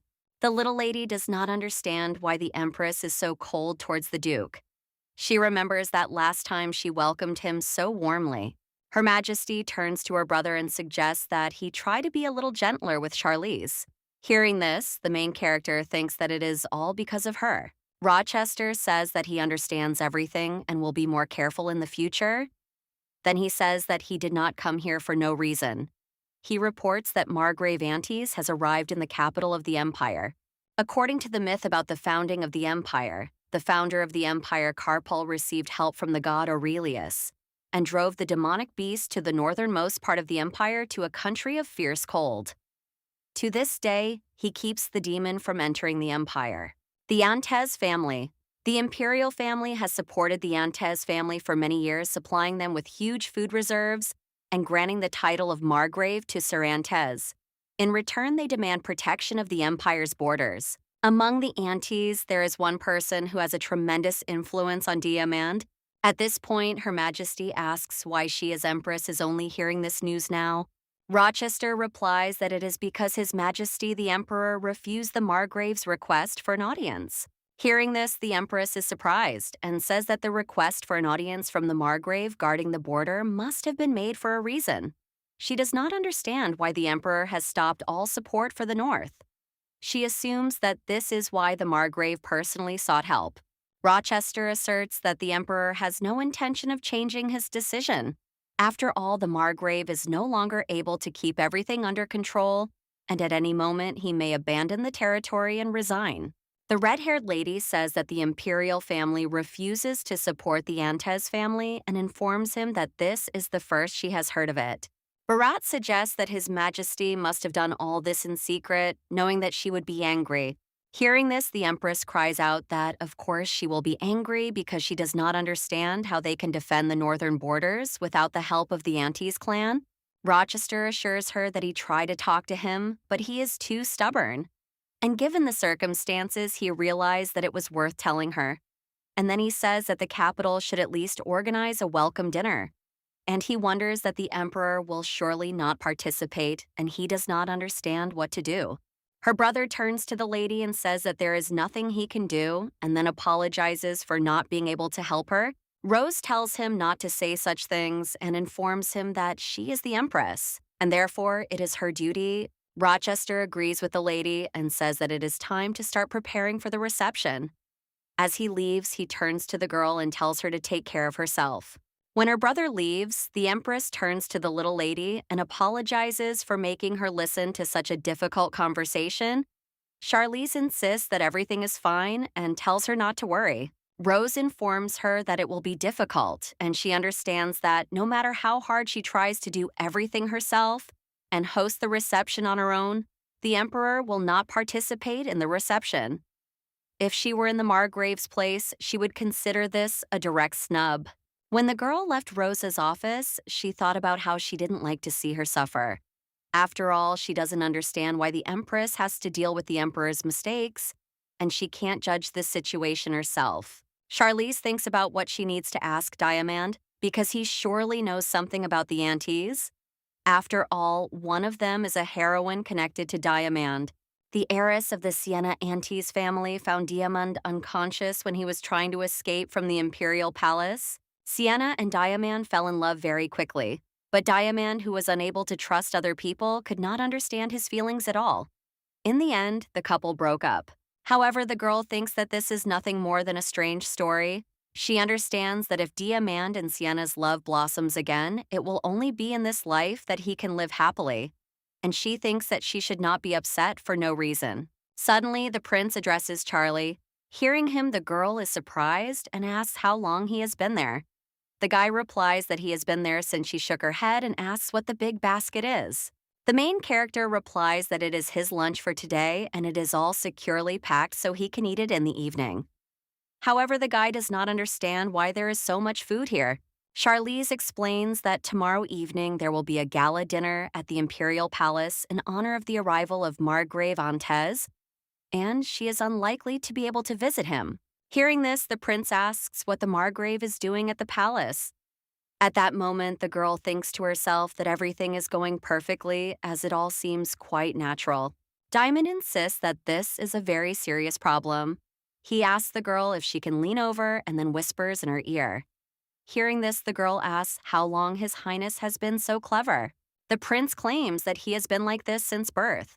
He then says that she sometimes treats him like a child and therefore suggests that she should not forget that he is 3 years older than her. He then suggests that she pass on what he has told her to the Empress and the Duke of Rochester. The main character says that everything will be done. Then she says that she wanted to ask him something. The girl explains that the whole point of this reception is to pay tribute to the Antez family. And even if His Majesty does not participate, members of the imperial family may attend the celebration. Hearing this, the prince asks if she is talking about his grandmother. The girl agrees with him and says that the emperor's mother has not appeared at such events for 5 years. Then she asks why she should not return to society. She adds that this is, of course, only her idea. At this time, the main character reflects on the fact that Diamand's whole life is more like imprisonment than isolation. This is what gnaws at him, and all this just because he tried to protect himself. The emperor turns to his mother and says that she is the one who opposes his becoming emperor the most. And he doesn't understand how she can treat him this way. Maud informs him that she no longer needs his approval. He says that he will live as if she were dead because she cares more about her grandchildren than her children. After receiving such a threat from the emperor, the widowed empress has lived like a ghost for her son and grandson to this day. The girl says that now may be the perfect moment for her natural return. Figuratively speaking, this will happen because His Majesty is ignoring matters of state importance. Even if the emperor took part in the celebration, his mother's seat would remain empty. The main character claims that she can be called upon for the sake of His Majesty's presence. And at that moment, I thought that the real goal was not to upset her sister Rose. Diamond says that if this happens, the Antezov's honor will be preserved, and grandmother will be able to return to society peacefully. She then asks the young lady if she has told His Majesty about this. Charlize replies that she hasn't told him yet, but was going to tell him first, and then the Empress. However, she doesn't understand why he is looking at her like that and asks him about it. The prince replies that he sometimes thinks she is not 5 years old, but 500. At that moment, the girl thinks that perhaps she acted too maturely in coming up with a solution. She reflects that she needs to be more careful in the future. Diamond says that in any case, it is a very good idea, and therefore he thinks it can be proposed to Her Majesty. Charlize looked at the prince and thought about his bright smile, and she assumes that someday, very soon, the real hero will appear who will shine with that smile. The next day, the man cries out, asking how they could have done this to them. He claims that peace reigns in the empire because they are holding back all the monsters from the north. The aristocrat claims that more than half of the seats are empty and asks if this makes sense. Mr. Antes reports that the Rochesters have honored them with their presence and surely have some proposal to make. At that moment, he thinks that judging by the fact that the place of honor is empty, the emperor is unlikely to appear. He realizes that if a clear decision is not reached today, then. But suddenly he sees the surprised aristocrats and asks what has happened. And then he sees the emperor's mother. When the woman entered the office, she said she was glad to see everyone. The empress said that they were infinitely grateful to her for honoring them with her presence. At that moment, the guests thought that having two empresses in one room was clearly an interesting situation. The emperor's mother thanks them for inviting her and says that she is not at all sure that she will be able to attend such an important meeting. At this point, Rosa assures her that she should not worry, as it is a great honor for them to have her among the participants in the discussion. At this moment, Mr. Antes thought that this was an important meeting, which meant that she respected them enough to come out of such a long confinement. He then said that he was grateful to both empresses for the care they had shown to the Antes company. He says that they have come such a long way not to limit themselves to just that. He reports that at the moment their army does not even have enough supplies. The Margrave cries out asking how they can compensate for the lack of supplies by reducing taxes, and he does not understand what that could mean. He then says that anyone who has ever been in his position understands perfectly well that he cannot calm down. Antes says that His Majesty may still be offended by what happened 5 years ago. He exclaims that this is wrong and says that the Crown Prince is perfectly fine, and he does not understand why the Marquis of Maud occupies the throne. Sir Rochester says that the prince is still too young and has only one answer to everything. There is nothing to be done. Antes insists that in that case, the crown prince should ascend the throne with the help of a regency. The emperor says that he is extremely interested in why he is so agitated by the matter since the decision has already been made. Then the servants present their swords to Antezat, and he says that they will see each other tomorrow. But when he got tired at the table, he said that everyone else was a coward and that it was difficult for him to defeat the demon. The Lord reports that the reason His Majesty refused an audience with Margrave Antes is that he asked for financial support. And then he asks if it would be better to take on the leadership that belongs to His Majesty the Emperor. The aristocrat suggests starting by drafting an official appeal for the payment of lords, a social organization of an emergency aid fund. The Margrave informs him that a unanimous decision is required in order to receive emergency aid funds. The Count says that he does not think the decision will be unanimous, and he does not understand why he is saying all this. Antes says that appealing to the House of Lords for emergency aid implies that the situation is extremely difficult. And if that is the case, it will naturally attract public attention. The postman argues that if the people learn about this situation, there will surely be an article saying that His Majesty, the Emperor, has refused the Antes family's request for help. And the press will write that the Antes family is in an extremely difficult position. The aristocrat claims that at the moment, the invasion of the monsters of the north is only a matter of time, and in the end, damage will be done to the people of the empire. The servant informs the emperor that they have a big problem. Hearing this, he insists that he was told not to disturb him while he was working. However, the man says that the matter is very important as it is written about in the press, and therefore he has no other choice. The emperor, who is spending time with his mistress at the time, asks the man if he came here because of a newspaper article. But when he reads it, he cries out and asks what kind of nonsense this is. The assistant reports that public sentiment is extremely unstable at the moment, and most people think that demons could invade the country tomorrow. In addition, there are references to the previous emperor and the imprisoned Diamond.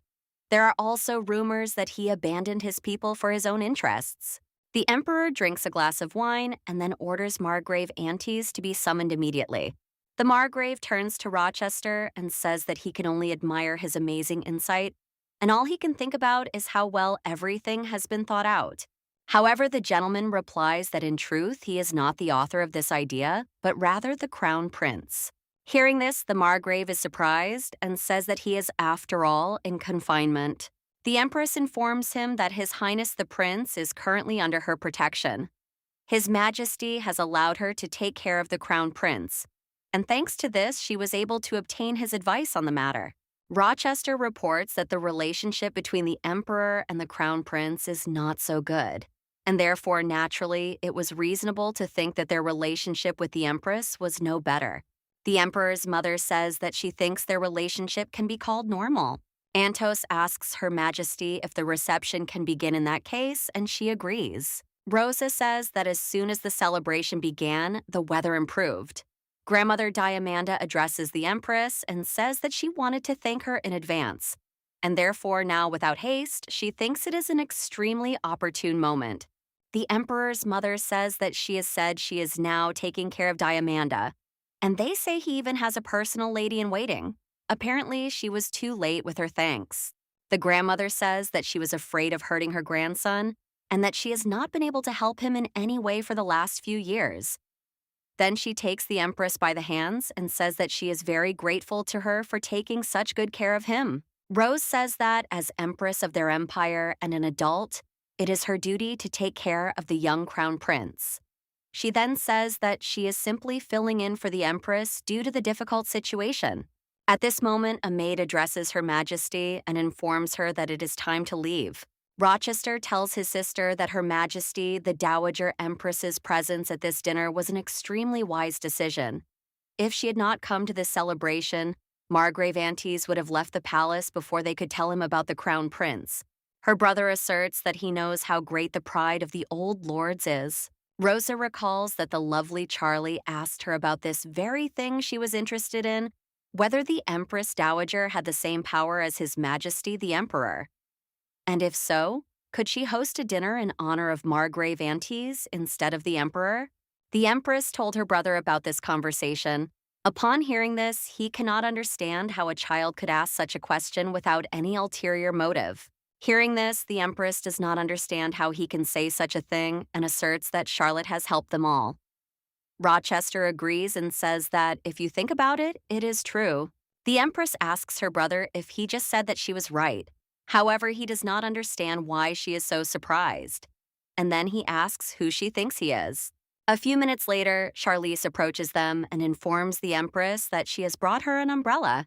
The maid says she will carry it, but the Empress objects and says she can manage it herself because she wants to share the space under the umbrella with Charlize, and therefore asks her not to worry about it. At that moment, Rochester thinks that even if it was the Crown Prince's idea without this girl plan, B would not have worked. He remembers his sister's words that the girl is useful. Rochester thought that she loved her because she was still young, but apparently that was not the case. And so it was difficult for him to draw conclusions, and so all he could do was watch. After lunch, the main character runs to Diamond and gives him a newspaper for Togo to look at. The prince read that His Majesty the Emperor had promised to fully support the Antez family. Then he asks if it's true. Charlize says that other newspapers have many articles about the Emperor refusing to protect the people of the empire and then asks if it's not amazing. The prince replies that he is surprised. The maid turns to the main character and informs her that she did well in the morning, and therefore lunch will be served at the palace to the Dowager Empress.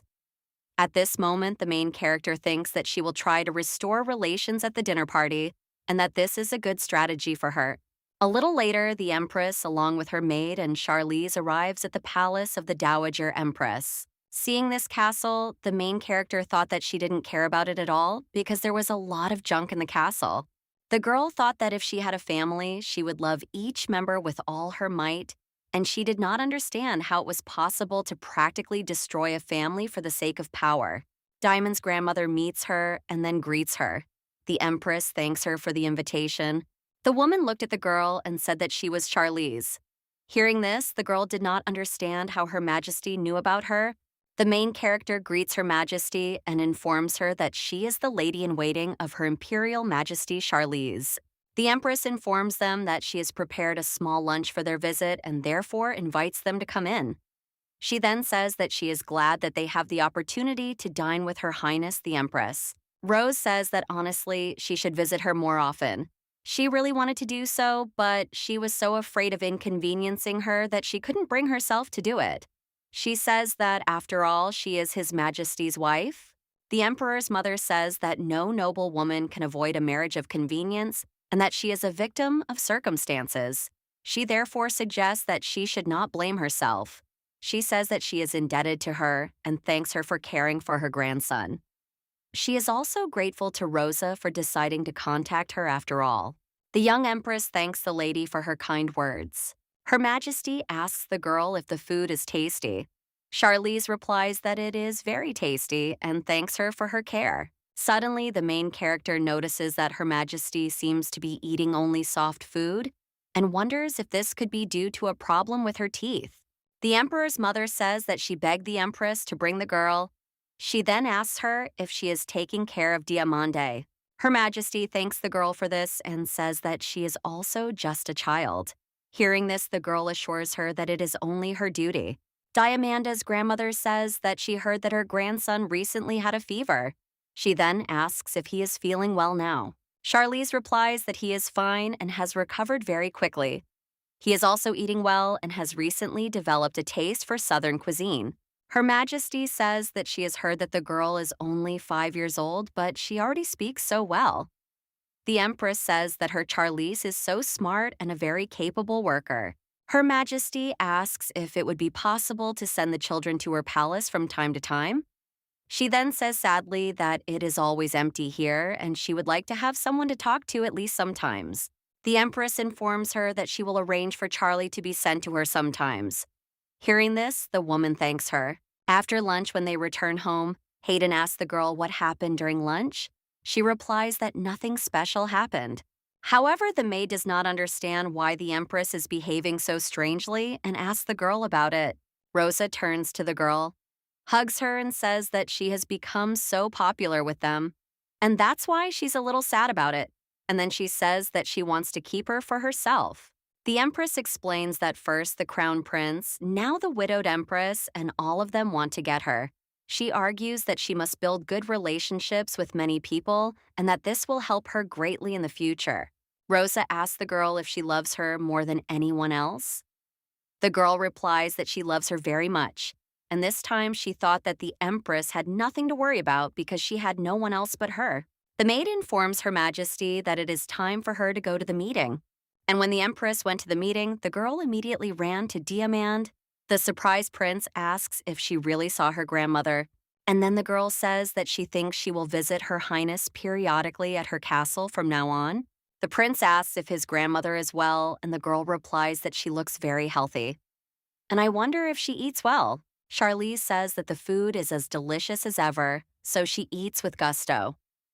At that moment, she thinks that perhaps it's not worth mentioning the soups. She reflects on the fact that even though it's not immediately clear that he is her grandson, they are both equally excited. The main character turns to His Majesty and asks if he remembers his grandmother. The guy replies that his last memories are from when he was 3 years old, and so they are not very clear. And then he says that she was a very kind person. Diamond recalls that when his mother passed away, she was the only one who hugged him while the others were afraid of His Majesty. His grandmother was the only one who stood up for him. The prince turns to the girl and says that, among the aristocrats, Antez was the only one who opposed His Majesty's ascension to the throne. And he understands that this is why his grandmother wanted to help in any way she could, and it's good that everything worked out. Diamand affirms that he is very grateful to his grandmother and Margrave aunties, especially his grandmother because she suffered the most because of him. At that moment, the girl thought that the rumors were true and that the emperor had threatened Her Highness with a knife. The girl understands that she must take care of Her Highness as best she can. Charlize says that because she saved his life, they were able to meet, and that means she is very grateful to her. Then the girl asks His Majesty if he liked her words. However, the prince does not understand what she's talking about and asks her about it. The girl claims that he blushed and then smiled. Diamond asks the young lady if she's being too confident. Charlize looks at the prince and thinks that he is as red as a crab. Then she remembers that he has become much happier since their first meeting. The main character reflects on the fact that the reason the original Diamand was unhappy was because he was not Sienna. And so she later introduces him to Sienna and leaves everything as it is because she understands that this is the right thing to do. The next day, when Charlize arrives at Her Highness's palace, the maids don't understand who this child is in the palace of the widowed empress. Then they remember that she is the same lady in waiting from Her Majesty's palace. The maid says that this girl is younger than her but higher in rank. She realizes that it will be ridiculous if she starts giving her orders. At this point, the main character thinks that the meaning is still the same as before. And if there is a difference between these maids and the previous ones, it is that these ones have a backstory. Charlize reflects on how much she would like to help Her Highness the Dowager Empress. And to do that, she has to make a scene and start with some drama. Suddenly, the girl starts crying and the maids don't understand why she is crying. Then they think about how they need to calm her down quickly. The head maid asks the lady in waiting why she is crying. The girl turns to her and says that she thinks the other ladies in waiting hate her. Charlize reports that the maid said they would not allow a petty lady in waiting to boss them around and called her the very same lady in waiting from the Empress's palace. Hearing this, the maids ask when they said such a thing.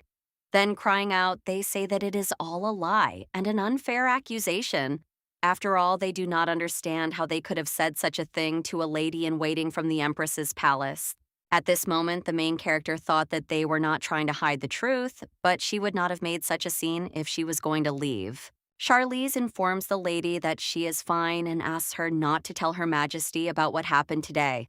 She explains that she is worried that Her Majesty and the Empress Dowager will hurt each other's feelings because she is Her Majesty's lady-in-waiting. Although the Dowager Empress's palace has a staff of maids, it looks as if it has been empty for hundreds of years.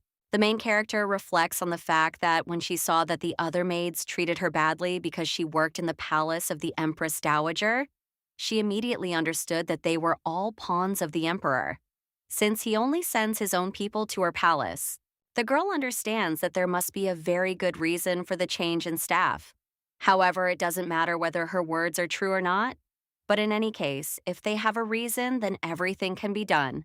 Moreover, insulting a lady-in-waiting is tantamount to insulting her mistress, and she understands that this is a more serious matter. Charlize thinks that if the mistress is on Her Highness's side, then maybe everything will work out for her. After listening to the girl, the head maid cries out, asking the maids if they are in their right minds and wondering if they will take responsibility for Her Highness's anger. The chief lady-in-waiting asserts that no matter how small she may be, she has worked her way up to the title of maid at such a young age. She then says that if the Empress finds out about this, it could lead to a quarrel between her and the ruling Empress. She informs them that she will not let them get away with it. But suddenly the Dowager Empress comes to them and tells the chief lady-in-waiting not to worry. She then says that she will do everything possible to maintain a trusting relationship with Her Majesty. At this moment, the main character thinks about how she has always been so calm that she didn't even know she was capable of anger, and that the Dowager Empress is truly frightening when she is angry. The maids turn to Her Highness and ask for forgiveness, then say that they did not mean to harm Her Highness in any way. The Empress addresses them and says that they are maids of her palace, and then asks if they mean to say that they did not know they could offend her. At this moment, the main character thinks that they must be feeling very confused right now. After all, they are here to look after Her Highness, and if they lose their jobs, they will be fired immediately. Charlize thinks about how she can add fuel to the fire. The girl turns to Her Highness, the Dowager Empress, and tells her that she is afraid that the maids will beat her again. At this moment, Her Majesty asks the maids why they still look so haughty.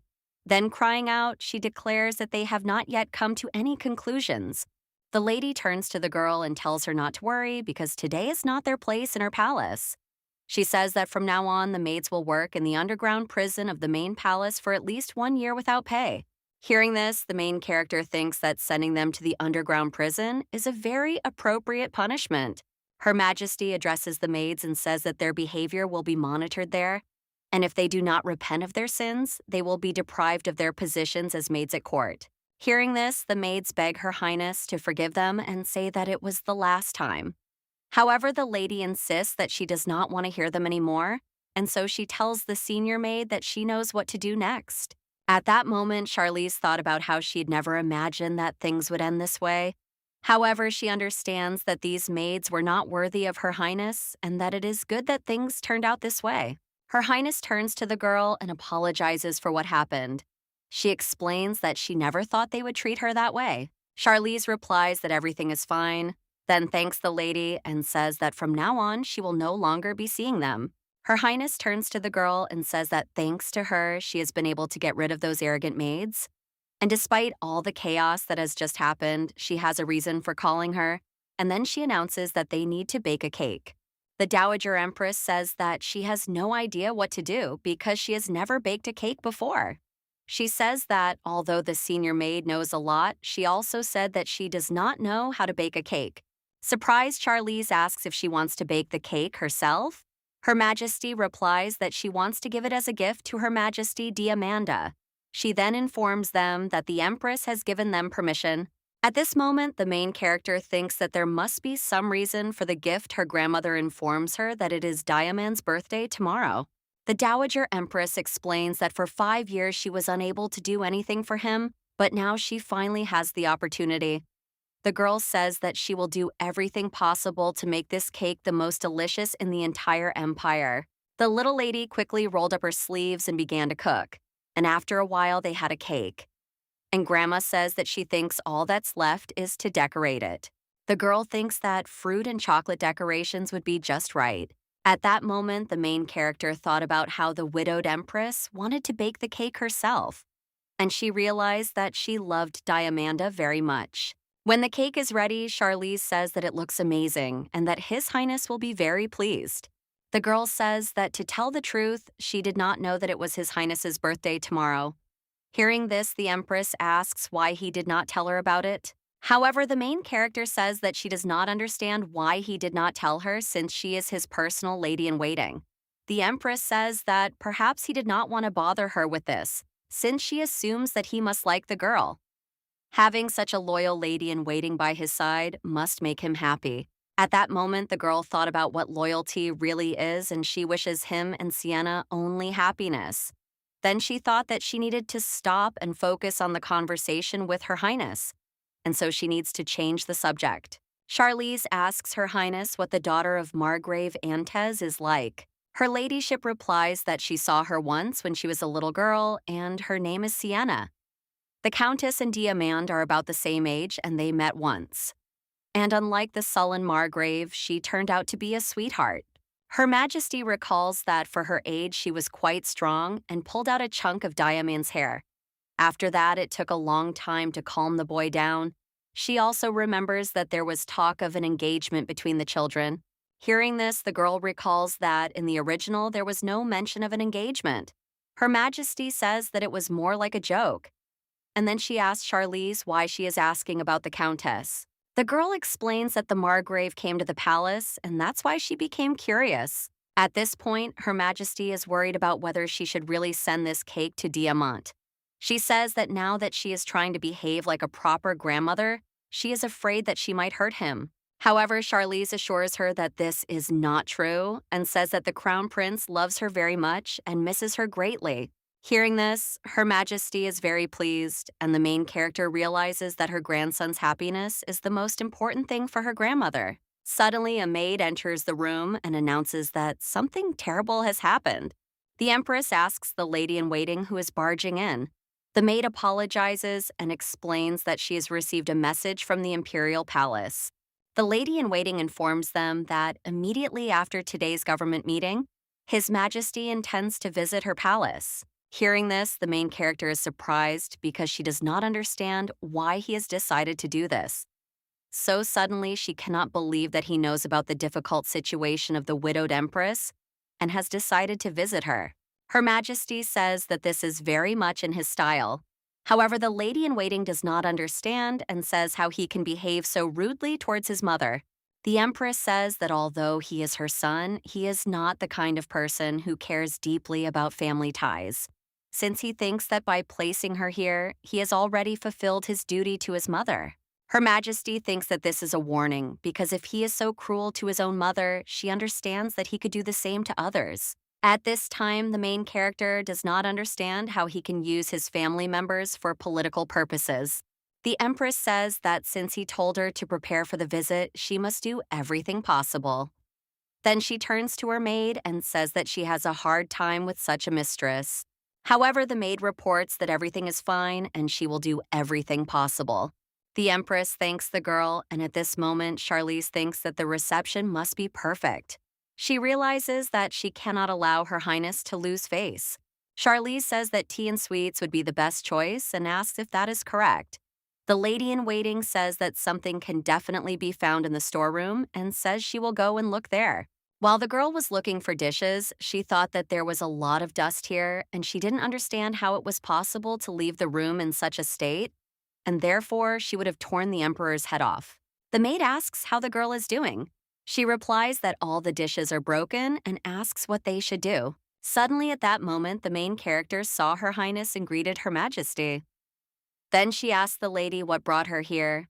The Empress says that she just missed her and looked at the girl and says that she is having fun here without her because she is covered in dust and dirt. At that moment, the main character thought that when the Empress worries about her, she is so beautiful and simply the best, and her soul and appearance are beautiful. The girl reflects that if she were a man, she would definitely challenge the Emperor to a duel for Her Majesty. The lady in waiting informs the Empress that if she came to see Her Highness, then she will escort her. However, the lady replies that she was hoping to meet Charlie. The Empress says that she has heard that His Majesty intends to pay a visit. The lady in waiting says that rumors spread quickly.